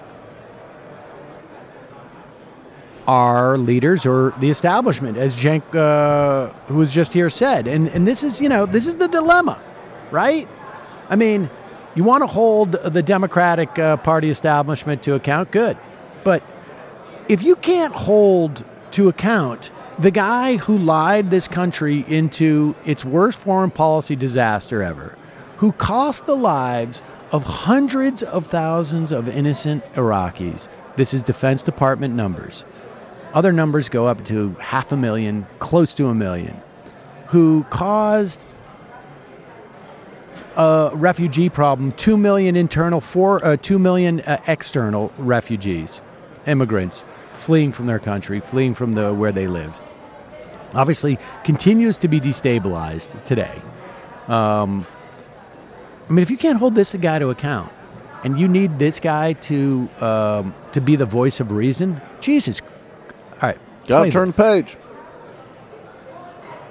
In recent decades, public confidence in our institutions has declined. Our governing class has often been paralyzed in the face of obvious and pressing needs. The American dream of upward mobility seems out of reach for some who feel left behind in a changing economy. Discontent deepened and sharpened partisan conflicts. Bigotry seems emboldened. Our politics seems more vulnerable to conspiracy theories and outright fabrication. There are some signs that the intensity of support for democracy itself has waned, especially among the young, who never experienced the galvanizing moral clarity of the Cold War, or never focused on the ruin of entire nations by socialist central planning. Some have called this democratic deconsolidation. Really, it seems to be a combination of weariness, old times, frayed tempers, and forgetfulness. Old times there. And forgetfulness. I mean, I'm sorry. First of all, we're told that he wrote this speech. Okay? I mean, honestly. Because if this was really heartfelt, he'd have just been up there going like, I apologize. Sorry, I fucked up. I did all of the things I'm talking about. Like, all of what he's talking about were a function of his administration. Every single, if we brought it up on a little screen here, and we could do the bullet points, it would just be like, oh yeah, I remember when that happened. We could probably put dates to these things. Honestly, I mean, George Bush as a member of the resistance, I'm sorry. In like 15 years, it's going to be like, I don't know, Ted Cruz or some other monster that's only on like the horizon now, and Trump's going to be like, there was a time when we came together as Americans in a certain sense. Now you see a great deal of hostility. The polarization I see is unprecedented. It really is. It really is. I wanted people are going, well, to come Ted Cruz is so crazy. We need. Look, yeah. I mean, thank you, President Trump, for those considered words. He didn't overtly say that white nationalists should plant bombs in places, and the current president does. There's a problem with bigotry. I mentioned this with Cenk. I remember one of the most harrowing experiences I remember as an adult was watching George Bush address the nation from the Oval Office, looking directly into camera and talking about how he felt bad about it, but he needed to promote a constitutional amendment to the Constitution, saying that gay people did not have the same rights as straight people. And but he said it civilly. Like, yeah, exactly. You know, I didn't. He didn't say like I grab him by the sack or something. Maybe you should grab him by the sack. Maybe you should. But I will also concede that because of who can hear my voice, but I think frankly I would probably feel the same, not the same if I was on certainly I would feel the same way if I was on radio, and I imagine TV as well. That there's a certain, you can have your cake and eat it too quality to this. But people should not be holding this guy up, particularly on the left, particularly on the center left even. Because the center will, he's useful for Republicans. Let them use him. Right. But for the rest of us who didn't have the ability to hold him to account when he was actively doing this, when Barack Obama was president, somebody that nobody thought was just going to go off and, nuke North Korea, we couldn't hold George Bush to account. Don't stop trying now. And that's the only thing I would say. I mean, it's like, I'm sorry. This is, I'm not going to, it's not necessary for me and for the left to hold this guy in any regard whatsoever. And you shouldn't. I wanted to give him some props for not dancing like he did at the funeral for the Dallas police officer. Yeah, he didn't rock back and forth. I know those weapons of mass destruction got to be around here somewhere. What an asshole. But I mean, but don't you just think, though, that, I mean, David Frum is the obvious example, but I mean, people are idealizing the CIA in the context of, it supposedly being a bulwark against Trump. Like, I think that ship has already sailed for a certain set of the center and slight center left. Well, where they basically, it's just, and I think it has something to do with an over-focus on manners as well. Comey tweeted from his Reinhold Niebuhr Twitter account yesterday from West Point, and everyone was going crazy over it. And nobody remember, even him. I mean, how did the guy build his career? By luring Muslim teenagers with learning severe cognitive limits to go into fake terrorist attacks. It's essentially a major part of where he was. I agree, but I mean, George Bush is the prime example of this, right? Sure everything else, thing. Comey is a low-level apparatchik. People won't remember Jim Comey, in 10 years. I can assure you of that. Because people don't remember him from 10 years earlier, where, exactly. When he was won't remember him. Right. He's a loser. Exactly. Loser. Guess who will be remembered? Guess who will be remembered? Not as tall as they say, too. Not as tall. Luther Strange was tall. He's a freak. But here's also something that aggravated me. So Barack Obama goes out and gives a speech, and I'm glad he's in Virginia, because it's important that Democrats take that Virginia governorship. But gosh, man. Can I just add, sorry, real brief. Yeah. George W. Bush did a fundraiser for Ed Gillespie last week, and Ed Gillespie has completely adopted the Trump playbook in Virginia. Yes. So people should remember that, give too. Me a break. No kidding. It's very important people remember that. All right, so Barack Obama is in Virginia campaigning on behalf of Northam, who hopefully will win the governorship in Virginia. And so happy that he was doing that. That's important. Driving out the vote, very key. But listen to this segment of the speech.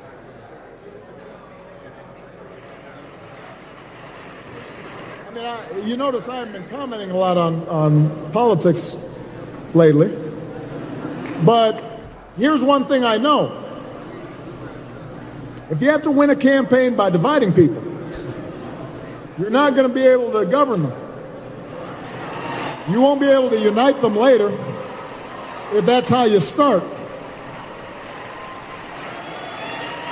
So Ralph Northam believes we should have an orderly immigration system, that we should crack down on criminals and gangs and put them behind bars. If they're not from this country and they're engaged in criminal act, they should be gone. He understands that, but he... Okay.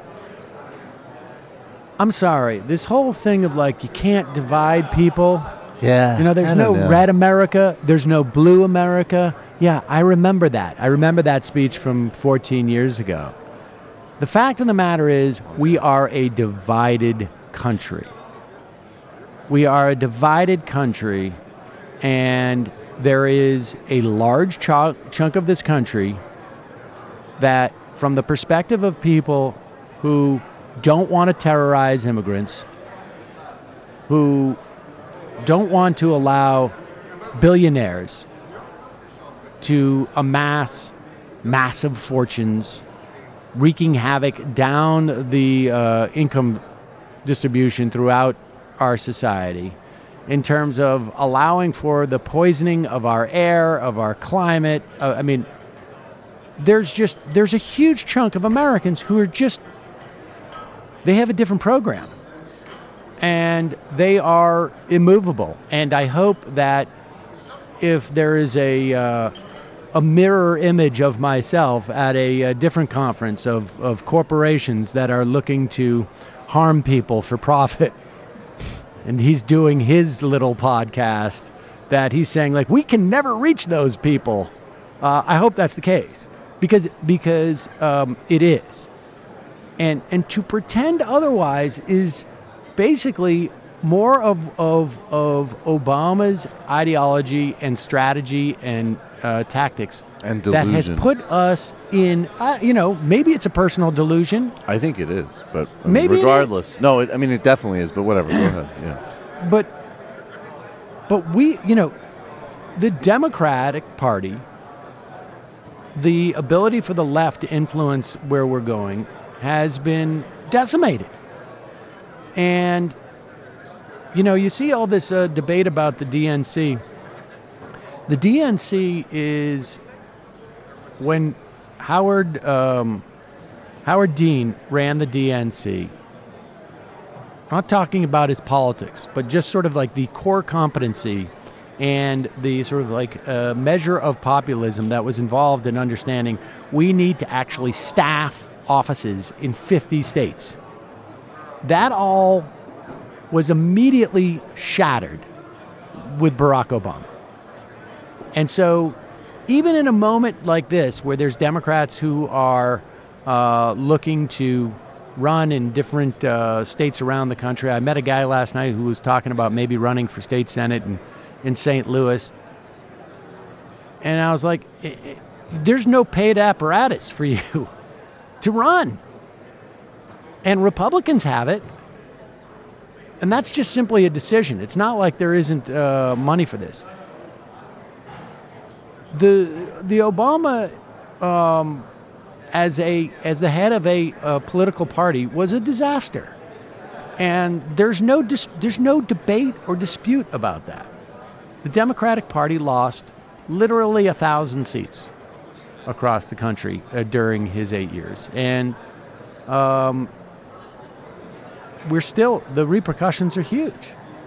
And so I don't know. I mean, I think like maybe for being in Virginia and for Northam that's going to work. Maybe it will. Maybe it won't. I guess time will tell. And if Barack Obama felt like he had to use that as the mechanism to get a Virginian win there, but I'm sorry. I still also remember when Barack Obama said, "I got this. Don't worry about it." He was talking about the 2010 election. Not in a limited context. Fuck yourself. He's talking about the 2010 election. Fuck you. Let's go to the phones. You're calling from a 651 area code. Who's this? Where are you calling from? Your man, Tim Black. Rachel Maddow, I'm sure you've heard about the Russian collusion. You've heard about how Donald Trump supposedly was boosted by the Russians, how the Russians put him in office. Russia, not even acquired the website Russia.com. It's 3 Russia. Hey, that's my joke. That's my Team joke. Obama. Is that your joke? Information Well, I did regarding right-wing Russian Mandela, collusion. and I went, here's Rachel Maddow's show. Russia, Hillary, They lesbian, wanted to get some Russia. uranium so they could build more nuclear weapons. All right. Well, thank you. I appreciate that. I got excited we for a probably second. don't have time for calls. I think I don't think we're gonna have time for calls today.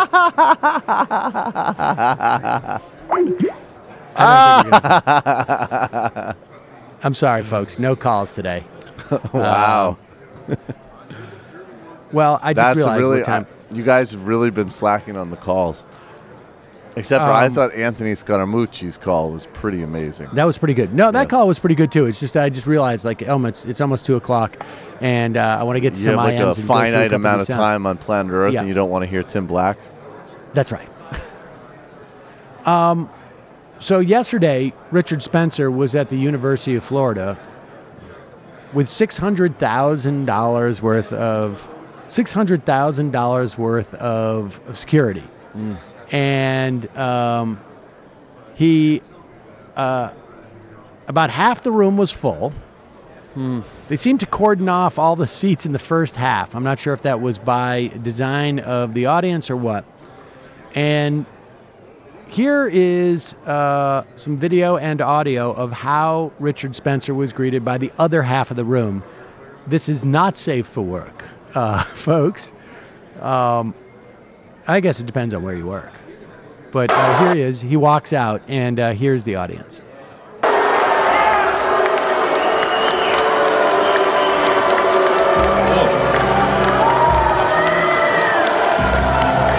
Hello, everyone. Thanks for coming.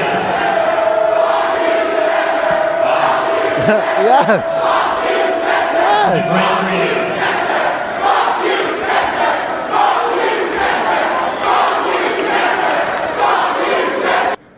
Fuck Now, you I don't forever, know, dude. I don't know if that continued throughout the entire speech, but that would have been awesome. No, but that's traveling. Fuck you forever. It's awesome. They were saying that just because their friends don't hang out with them anymore because they went to a Richard Spencer talk. Oliver Tambo told me I should give Winnie a second chance. I said, fuck you forever. I could take 31 years in Robben Island, not another week with that broad. Fuck you forever. Now, do we know, was it the university that covered the expenses for security? I imagine. Right. Yeah. And who else would?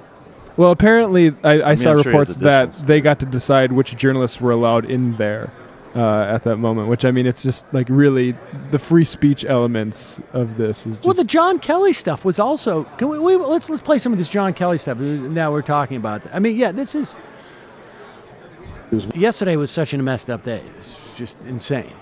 So here's John Kelly also being praised, and I guess, look, I have a limited perspective. I'm just coming back to the hotel room after, trying to win some hands at blackjack.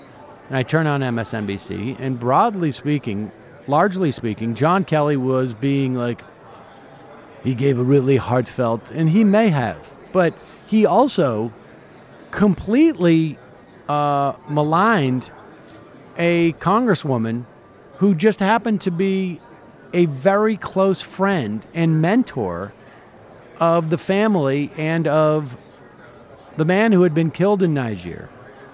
And then he apparently went on to sort of like to claim that she was despicable at a speech or something, and now the reports are coming out that he was just lied about it or weird. I mean, this John Kelly thing is really strange.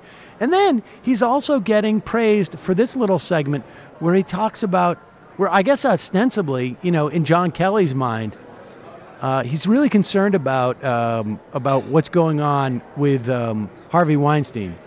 Not necessarily aware of who he might be working for, but even the way he expressed this is offensive.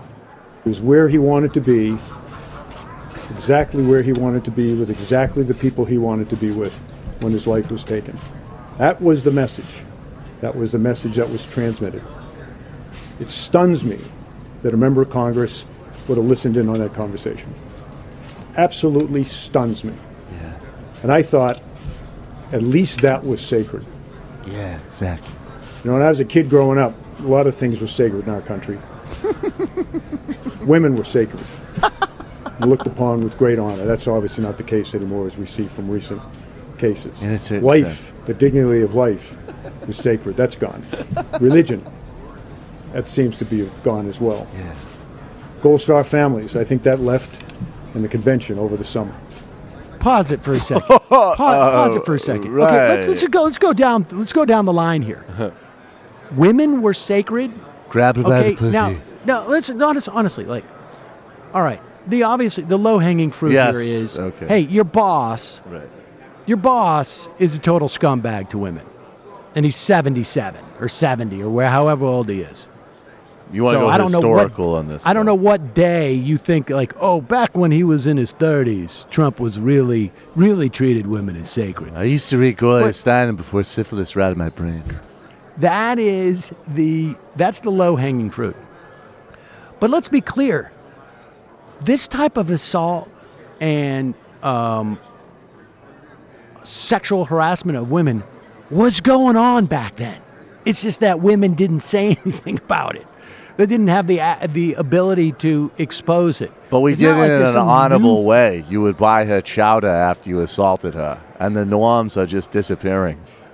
I mean, and then just sort of this, like, so then the idea that even if Kelly was right and women were supposedly sacred, like, what does that mean? Like, we used to take women, we would actually dip them, we would dip them in amber, and we will put them on the shelf. Black And people no used to one- be magical figures that appeared in the Green Mile and dispensed favors and taught unsure young athletes how to do golf and whatnot. But now we don't take them seriously, and they don't respect the cops. It used And to be then sacred. He went on to say that dignity of life used to be sacred.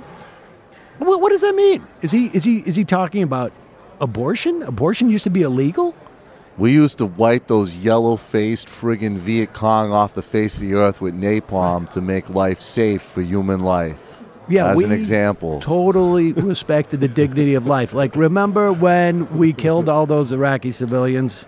Do you remember how George We did W. it. Bush, in a We were so super proud. friggin' sacred and honorable fashion, lied about WMDs, and nobody believed those, like, queer Swede inspectors about it?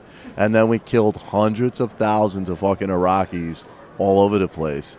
And They're what's he not going to be in talking about- ISIS. They're dead. What's he talking about? The sacredness of religion.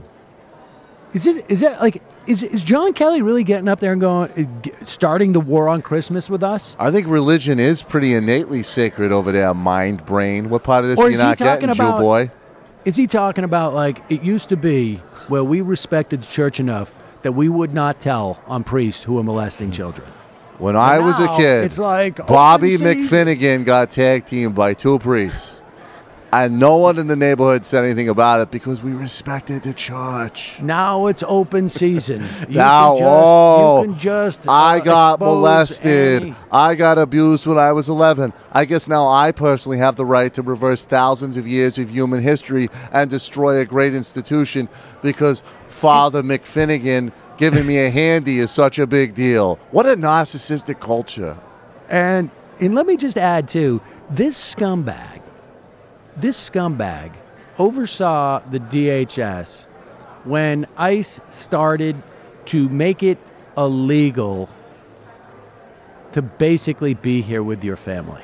I mean, because we used to think families were sacred, we would say, "Hey, you listen to but me, then you I friggin' found out Guatemalan wetback." I found that the families were no longer sacred. So I told the ICE officials, "Hey, you know how you've been going after those hardened criminals? Well, guess what? Happy birthday! You can just go after moms." Yeah, you don't got to worry about someone that might have a weapons depot that they're hiding cartel business in at some, like, friggin' underground bunker somewhere. You could just go to a chick and say, "You're no longer going to see your family anymore. Back to El Salvador." Or, hang out in front of a courthouse.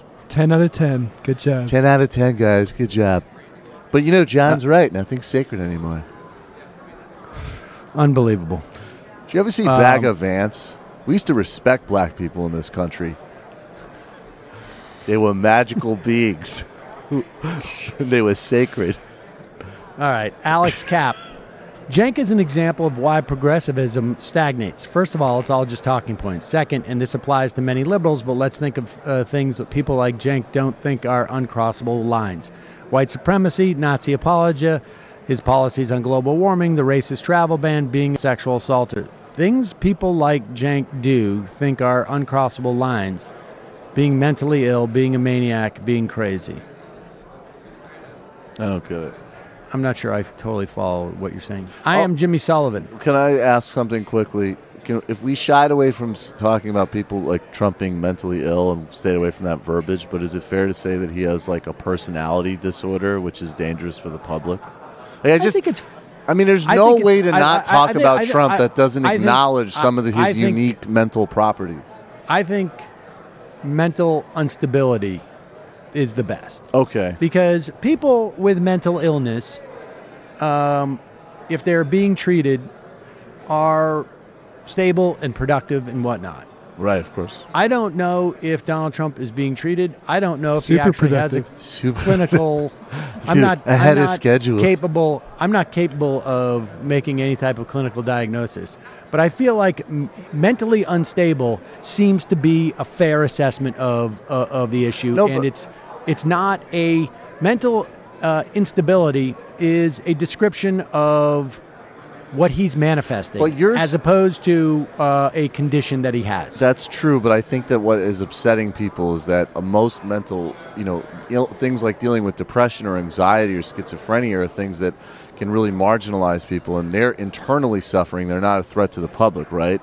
I think with Trump, it's like, it's not even just the instability, it's the specific things that you focus on, like, plenty of people who deal with mental illness have a tremendous amount of empathy, right? Like, I think that, like, sociopathy, personality disorder, like, there's things that are specifically malignant and maybe even more specific than just unstable. Because even unstable, you could say, okay, someone's unstable, but they could still be very compassionate and aware and intelligent. I don't know. I'm just trying to cover all bases here. Nuclear Negroid. Wait, I am Jimmy Sullivan. Any scuttlebutt about a global warming class action against Exxon and others using the cigarette strategy? That is, they knew all along their product was harmful and yet actively engaged in a disinformation campaign to everyone, including the stockbrokers. Have a good weekend. I have not come across anybody who's working that angle, but that would actually be a good question. I got to talk to Pap about that. Maybe see if there's anybody around doing something like that. Sam, Nuclear Negroid. When the new budget cuts $1.5 trillion from Medicare and Medicaid, what will that mean for recipients? Will they get less care? Will they have to change eligibility requirements? I'm curious how this will be implemented. I'm not clear if they've actually even come up with a way in which that'll be implemented. But I presume what it'll be is block grants, and that just don't account for any type of expansion of population, and then states themselves will create ways in which they will work within the limitations of that money, which would be maybe eligibility requirements get more intense. Maybe there'll be less care. I mean, all those things are probably on the table. They haven't worked out the details of that. BS establishment Democrats have done more for the working class than Republican agenda. So when people refrain from voting for Dems or for Republicans, they can just suck it up. The left does this strange switcheroo when critiquing Dems on their policy positions in a vacuum, then claiming that's why they can't beat Republicans on the merit. If they want radical change, establish residency in a rural state and vote for the better of two options. Sam, I'm going back several days, but you see Larry Flint offered $10 million for information leading to Trump's impeachment. Who do you think called first, the kids, Melania, or Trump himself asking if resigning counts? There's a lot of things that I've done in a certain sense. How perfect would it be if Larry effing Flint saved us from our Trump mayor? Epish. Of course, Cenk said the Wisconsin John Doe investigation was just a bunch of stupid emails, so he is no friend to the left. He's perfectly aligned with criminals like Ron Johnson. Also, can we agree that we aren't allowed to say the establishment on the left? Effing capitalist. Cenk is just like Jimmy. He thinks the DNC runs the effing universe. Libertarian. Why didn't Feingold win? Because 200,000 ballots were suppressed. Right. Also, Hillary for America refused to get out the vote in Milwaukee and instead targeted Johnson voters, mostly because they never understood the voter suppression here wouldn't reward GOTV in Milwaukee as much as the suburbs. Yes, right. And this is my point, is that there are some core competency issues with the Democrats, right? Like, you have ideology here, and then you have core competency, like making sure your voters aren't prevented from getting to the polls, right? Or that there isn't, there aren't restrictions on them that are so restrictive that they can't get to the polls. How did that break down from like Bill Clinton, Barack Obama, in that sense, knowing what they were doing, to like this Hillary campaign? I don't know that they did know what they were doing. Campaign result-wise, they did. Well, yes, they did. I think, first of all, Bill Clinton got 45% of the vote. Okay. In which in 92? In his first election. Because 18%. Running as an incumbent. Yeah. Okay, so you got 45% of the vote. Mm-hmm. So I don't know if Bill Clinton could get 52% of the vote. It was also, a different era. Yep. Barack Obama was an incredibly charismatic candidate. And his operation was better, but the breakdown was that Clinton's people believed in modeling too much, right, and didn't actually put people on the ground. And I think, look, there's just been, it's not a sexy issue of voter suppression. And I will say, to our credit, to the extent that it means anything, which is nothing, I don't know if there's another show in any medium, any format, anywhere, who had Ari Berman on to discuss what was happening with voter suppression since the Supreme Court gutted the VRA. Probably before then even. And it didn't get any attention. Didn't get any attention from the National Democrats. It didn't get any attention because there was an overconfidence about these states, right? That was also manifested in the lack of campaigning there. And maybe a lack of understanding of just how severe this voter suppression was. I don't know why that would be the case, because it was coming out literally in court cases. Oh, well, I mean, I don't want to go do a whole Hillary thing, but she's still more focused on, Russian Facebook ads than voter suppression, even in this new rebirth. So there's obviously some type of problem there. And the one thing that Perez said when he ran for DNC chair was that he was going to put voting rights at front and center and get specific task force on it. And I don't know if they've done that either. Yeah, I don't know. I mean, I think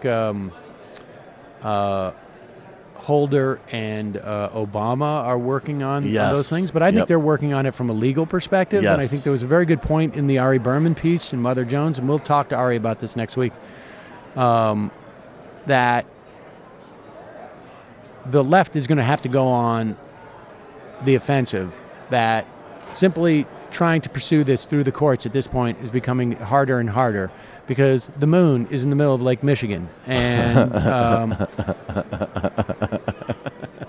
but you're going to actually have to get people on the ground and create systems, like, the functional equivalent of the ACA navigators. You're going to have for voting rights, which is pathetic. It's pathetic, but it's necessary. But necessary. Yeah. Ernie Sandwich, campaign finance reform works better with the youth. Democratic Party deliberately didn't reach out to the youth, and they didn't show up. Deliberately? I don't know. Yeah, I don't know even what that means. Tell it to Lawrence Lessig, who entered the Democratic primary with. I mean, I like Lawrence Lessig, but it's not also, a good campaign. I know. Well, I understand, but his whole issue was campaign finance reform, and I understand. I just think, process stuff works better with the youth, maybe. I don't think that's true at all. Look at who the youth responded to. They responded to serious material appeals. I mean, Obamacare didn't go far enough. It didn't do enough. People weren't satisfied. Obamacare with an affordable public option might have helped Clinton win. Mike Pence, though, will be an effective right-wing, possibly fascist president. Like, here's the problem with the analysis that you're making. Okay, is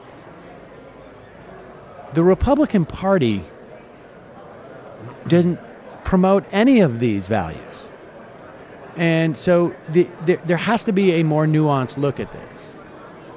You might be able to just retain those Obama voters. Maybe you wouldn't be able to. That's really, ultimately the real question.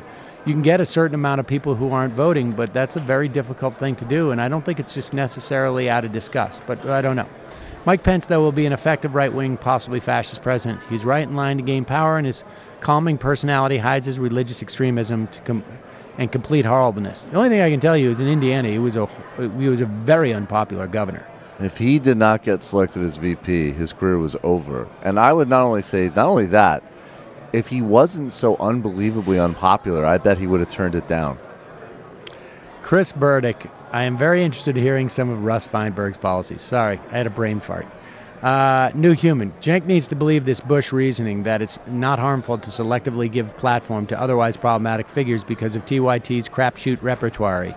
Rubin, Dorr, Tracy, etc. I think even Ron Paul appearing on one of their promos in 2017. Oh, no. Seb Gore, Pa. Matt, I see you chugging Budweiser when the cat's away. Denver Dave, can we get a jetpack engage from Sam today in celebration of George W.'s stammering speechifying? Hey, remember me? Jetpack, engage. There you go. I think that's even before your time, Michael. Oh, that's well before my time. That's I have no idea America, what that means. Right? When we first launched the show, one of the benefits we would give out is that I had a George W. Bush doll in front of a podium, and in the waning days of Break Room Live, I did this thing where Bush was pardoning everybody as he was going out. So each day it would be a different pardon. And he would go, I'm going to give a pardon to climate change. Your climate change, you're forgiven. And then he would just say jetpack engage and fly off the screen. I love how measured Cenk is when he talks to Sam. If he were like this on a show, I'd still be a TYT member instead of Majority Report only. I thought that what Russ Feingold did by not dressing up as Elvis was terrible.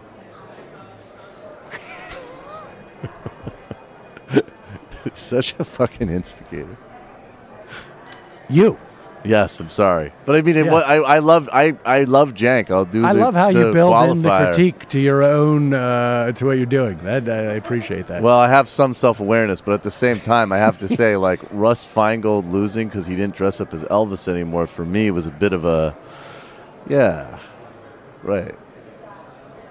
Well, I mean, here's the point. Here's the point. You can't make an argument that it's policy-based and then say that the problem is the policy-based. And I'm not taking an opinion on this. I'm just making an assessment of an argument. I mean, I think it's quite clearly both. The argument is that people are tired of the establishment and don't want the corruption, and then say, well, the reason why the most demonstrably anti-corruption candidate in the country, maybe in the that's Senate. a really good point. It's not just that Feingold was progressive. Like, Feingold is way more, I would say, than me or you, much more interested in those sort of, like, good government, procedurally kind of thing. Like, absolutely, totally focused on that sort of thing. Like, known for that. That was his core brand proposition. His core brand proposition. And then say, well, the reason why he lost was because he wasn't performative enough. But don't you? I mean, I think the thing is, it's like, it's both. Like, I thought, and I agree with you now, it's sort of outlived its usefulness, but, like, Bernie would have won was an affirmative statement about policy, but it's also true that Joe Biden would have won. But for my purposes, it's irrelevant to say Joe Biden would have won, because that's not the point I want to drive forward. But both statements are true, in my estimation. And I think there needs to be actually an infrastructure. There needs to be some measure of competency. And for whatever reason, and Jenk and I actually had this argument at dinner last night. It wasn't an argument, but I was just saying, like, look, in any large enterprise, because TYT is now a large enterprise, and, the Majority Report is not. But I'm like, you have legacy hires there. You have people that you continue to go to, even though they are subpar, for whatever reason. Did you slide a list of names across the table at him after you said that? I said, you know who they are, and I'm not going to point them out. You just slide a list. I kept doing this. I'm like,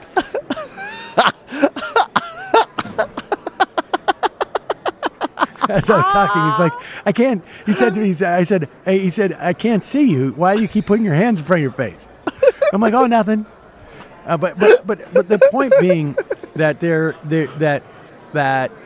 is atrophy and there is waste in these entities, and if you do not have enough money, it can become a problem to have 20% of dead weight or ineffectiveness or whatever it is. I mean, so it's just there's a lot of different problems, and to say it's one thing is, I think, misses the point. But whatever. However, I will say this, as Ron Wyden says, there is no magical growth fairy. Here is Ron Wyden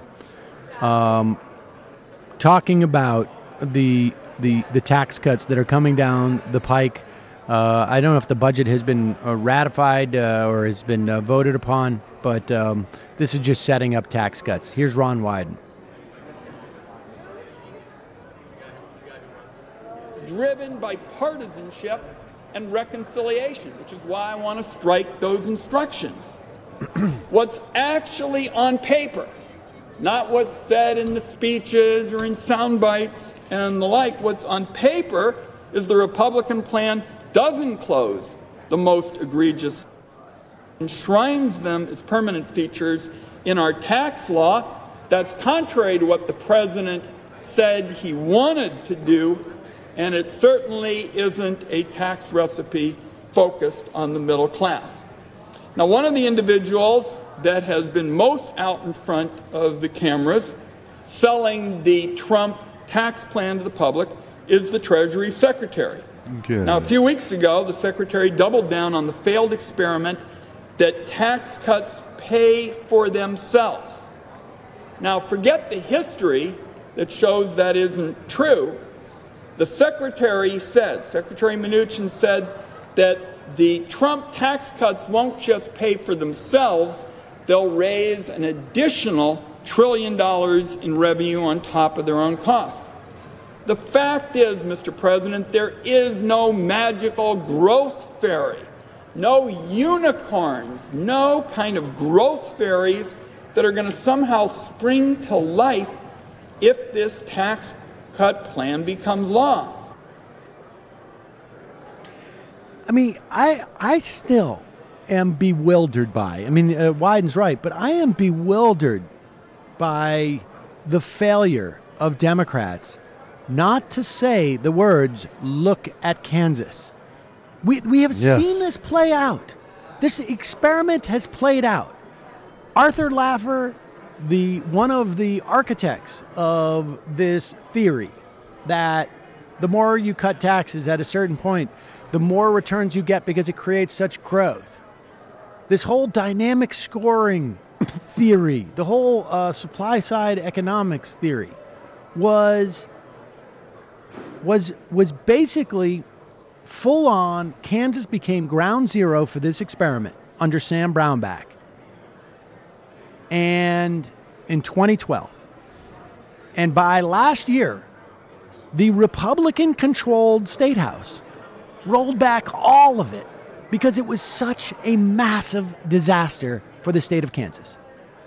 Sam Brownback was literally made ambassador to the ether so they could get him out of there so he wouldn't be a political lightning rod for this tax battle. He is now, I kid you not, the ambassador to religion. I don't know where he's stationed. It's a big I don't league know, portfolio. Put him up in space. He's in the religion But this was such a disaster. There. It did not create jobs. Every state around the state of Kansas destroyed Kansas in terms of job growth. It did not expand the economy. It caused, and revenue decreased by as much as they cut taxes. That's weird, but it's true. And they had to destroy their educational system in Kansas. I mean, it has been a disaster, an unmitigated disaster. Wow. And it's literally like, I don't know, that Marshall McLuhan moment in that Woody Allen movie where they're arguing about what Marshall McLuhan says, and Woody Allen says, I have Marshall McLuhan right here, and just pulls him out of anywhere. I mean, like, every time the Republicans talk about cutting taxes, driving, more revenue, they should just literally pull it out. Well, actually, I have Kansas right here. I have your entire experiment right here. And it is an abject failure. A lot of people say that Sam Brownback looks like a dim-witted Undertaker, but at least he doesn't sound like Donald Duck, Ron. Donald Duck guy. That's my nickname. Slippin' Jimmy. And there is a fairy unicorn, my dad. Slippin' Jimmy. Great interviews and info about the opioid industry, organ donation, and debt collection. But I'm wondering if you ran into anyone doing a class action suit on the floor wax or grocery market industries. I got a couple ouchies. Jiz Garzley. Thinking of chasing the scream, isn't it not simply just the easy access to opioids at the heart of the problem, but a much wider and deeper problem of social alienation and economic destruction of these rural areas suffering from the crisis? I'm all for prosecuting these corporate criminal drug lords, but don't we also have to talk about giving these people their rat park as opposed to being trapped in their stark, empty cages all day? I think that's why you see different pockets of intensity where people are more vulnerable to this type of stuff, definitively. But the reality is if you give enough of these enough people opioids, one of the most addictive substances known to man, that you're going to make a lot of addicts.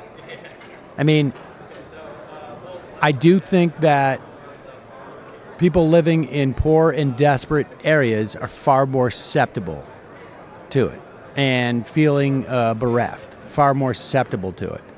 But these people were given this highly addictive substance by their doctors and put them in a position to make it very easy to prey on their vulnerabilities. So I think I don't think they're mutually exclusive. Henry Wallace, George Bush bravely condemns eating poop. Theodore Cuxtable, Sam, I am the show asking about the Browder testimony in the Magnitsky Human Rights Act. Did some research, and I think there's a clear, publicly visible link between a Trump memorandum delegating Magnitsky Act powers to Secretary of State and Secretary Treasurer and the desired outcomes of Russian oligarchs. I think the actions Obama took in late 2016 against Russian assets in the U.S. were because of the Magnitsky Act, and this administration may be trying to undo them. Not sure how far this rabbit hole goes, but it made me reconsider the gravity of the situation in Russia. I'll try to do more research. Thanks, peace. Thank you. I appreciate it. Censor sweep. Seriously, though, F. Obama. Communist dog. Sam, you could have had Matt download Impossible Dream song from the 1972 Man of La Mancha and play it every time someone says Doug Jones stands a chance of beating Roy Moore. Attorney Andrew, I can't wait for the President Bartlett Twitter account 2025 praising Donald Trump for his criticism of President Roy Moore's kill all the queers policy. Twisted Akosi, can ponies be Marxist? A Square. Sam, we may not recover from the damage to all the institutions caused by this hideous, horrendous, horrible pack of miscreants and psychopaths running the country, but if we have a chance, we must not forget who Bush was and is and how he got here. I agree. And that this light alignment with neocons and right-wingers like Ruben Kristen Frum must be short-lived and always jaundiced eye. Man, Crystal. Hope you're listening, Chris Hayes. Chris Hayes Indeed. And the whole goddamn cabal of them. The dumbest part of DNC not staffing 50 states is that most of the red states are the least populated and therefore the cheapest to run. Jay Tingle. So Kelly has confirmed that Trump was lying when he accused Representative Wilson of fabricating her account of the phone call. He feigned being appalled that Wilson listened in on the call, then admits he was listening on the same call. And now the New Yorker is tweeting like that this is what a military coup would look like. Well, I was Women just indeed, trying to be sacred. Religion gone. Kelly lives for a time when virgins were sacrificed upon an altar. Calvin B.W. Bernie isn't speaking at the Women's Convention anymore. He's going to Puerto Rico. I'm betting some third-wave Dems say he's sexist. Yep. What happened to that convention? I don't know. It was just another dumb story. I didn't even know he wasn't speaking there anymore. There was a change.org petition about it. Wow, that sounds really weird. Him not speaking there? Seriously? Yeah. People are out of their fucking minds. Jesus. Well, some people thought he was headlining it, which was not true, but he was speaking on opening night, and now he's not. So? And actually, I noticed that one of the, I think the head of Emily's List who sent out some dumb tweet about him not doing it, like, she had Bill Clinton headline some of it. Yeah, fucking Bill Clinton. It's like, yeah, Bernie Sanders, get out of here. Hey, Bill. Hey, hold on 1 second. Let me just talk to this assistant for one more minute. Women's convention. Women's convention. I'm there. I think yes. Yeah, I'm gonna think. Let me think on this. Can do. Book it. Usually, I charge about $500,000 to talk about a uranium deal in Kinshasa, but a women's convention, I'll do a fifth of my rate, and I'll harass 3 of your staff. Umar Shami. Michael's response that Denmark may be doing really well with capitalism, but it comes at the price of third world exploitation was excellent. But can you envision a global system devoid of capitalism with a higher global well-being than currently exists and the type of rapid, high-tech progress necessary to protect humanity from the myriad of ways nature tries to kill us, asteroid impacts, etc.? And could this hypothetical society exist without fundamental changes to the way human beings behave, the likes of which the show has routinely and correctly mocked libertarians for? Also, couldn't your criticism be addressed not by eliminating capitalism, by ramping up socialism on a global level? You're going to have to answer that on Monday. We got to get Well, let Jamie. Jamie has questions. a quick thought on that. You can. Okay. Can you wait before you go to the tables? Short answer is yes. We have to. There has to be something better than what we have now, because what we have now is not working for the vast majority of humanity. Oh my God, that sounds so weird. I'm sorry. Check out brain plasticity. But I'll answer more on Monday, point by point, line by line.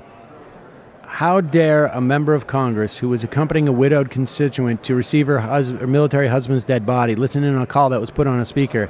How dare she publicly respond to the callousness of the president's sympathy call? You know, it used to be sacred. There used to not be black chicks in Congress. Yeah, exactly. Glum bucket. Also, women were sacred in the Marines, who could stalk them online and rape them in the barracks. Right. Contagious chameleon. What sea change is Jenk talking about? Is Medicare for all in California, legal weed in the southern state, a socialist house or rep or governor? Anything actually big is going to rework the country. California secession, constitutional convention. We need left infiltration of the Dems and a large left front outside the party. DSA is 30,000. Galaxon. What is MR Crew? I can't listen today because I'm... what it is... MR Crew, I can't listen today because I'm currently teaching. Today is my birthday. Can I get a toot from that sweet goat horn? Thank you for all you do and keep me sane. Left is best. Left is best. Hey MR Crew, mainstream MFLA. So with all the corruption going on, all the moons falling into Lake Mission, so to speak, what the hell are we supposed to do? I mean, Democrats can't even effectively run decent campaigns and appease their base, let alone voter suppression. Well, seeing as though you already touched on the subject of voter suppression, I guess my main question is, what's your stance on the Democratic Party, progressivism versus liberalism aside? Are they being effective campaigners? No, and I think I addressed that earlier too, right? We have an ideological issue, but then you also have a real problem from a core competency. Chris LaPlaco, Tim Black was making some really good points about the Uranium One deal You couldn't handle it. You can't run from the truth forever, Sam. Oh. Not Kelly. This show has really gone downhill. Low energy. Sad. There's a whole series on corporate tax cuts not creating jobs ever on TYT Network Investigates you could easily look into. Not Kelly. Get the joke? Oh, not Kelly. Oh, yeah. I see. I'm actually getting those from those folks, and just been a little busy on the time. Occam's razor, Isha. In August 2016, Wisconsin deliberately ignored a court order on voter ID laws. The margin was so small. Is it possible voter suppression had a bigger effect than Russ Feingold not dressing up as Elvis? I would say yes. Raquel.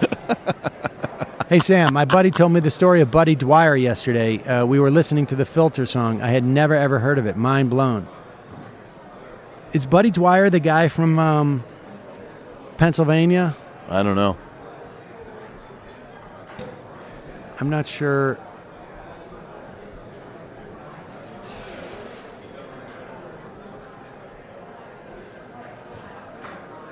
Yes. He's the guy who committed suicide at the press conference. What?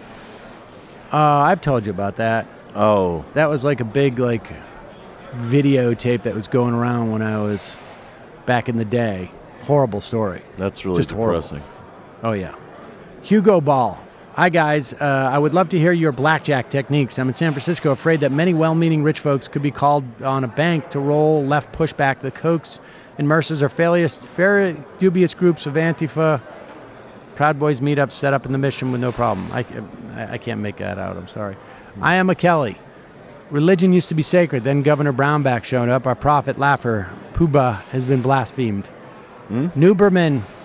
Sam, while you claim 2016 was mostly suppression, Dems, according to an August poll, are perceived as more corrupt than ours and even Trump. A large part of this issue with Dems is performative. All right, you said it's a core competency issue. Maybe we don't disagree. It's all of the above, man. And part of core competency is dealing with voter suppression. And actually, I think if you had a national campaign on voter suppression, you might correctly start to shift the proposition that Republicans are incredibly corrupt. As an example, they engage in mass voter suppression. Could have ancillary benefits. Right. Falcon 7. I support both Majority Report and TYT. Both of your shows have drawbacks. With MR, it's having Kelly and Kelly Lights, like Miss Isabel Gillies. Ooh. Wow. Those are fighting words. Ronald Reagan. Death of soldiers in Nigeria seems pretty obvious to me. They died for our freedom. I mean, look, there's two different questions here in terms of those soldiers. And, we'll get into it more next week. But one is, why are they there? Okay? But two is, the story of how they died, as far as I can tell right now, is unbelievable. I mean, if there was an ounce of integrity by the Republicans, they would be investigating the hell out of this. Trey because Gowdy. Those four guys, they got completely left out, hung out to dry. Yeah, it's really horrible. Jamie Gorlick, send her an email if you want to talk to her client who's in charge of opioid epidemic, Kushner, or their other client, Cardinal Health, one of the three primary corporate opioid effectors. I got 2 responses back before she shut down. It is not a conflict. It is a feature. Gorlick is a horrible person. Yes. Pervy. I'll speak at the women's meetup. Pro boner. Pervy Bill. Oh, that's pretty good. Skin line. And Bonara. Sure. Simple question, Sam. Can you quickly define in a sentence, too, how mankind should organize itself from ecology up to individual action for the best results? Yes. Well.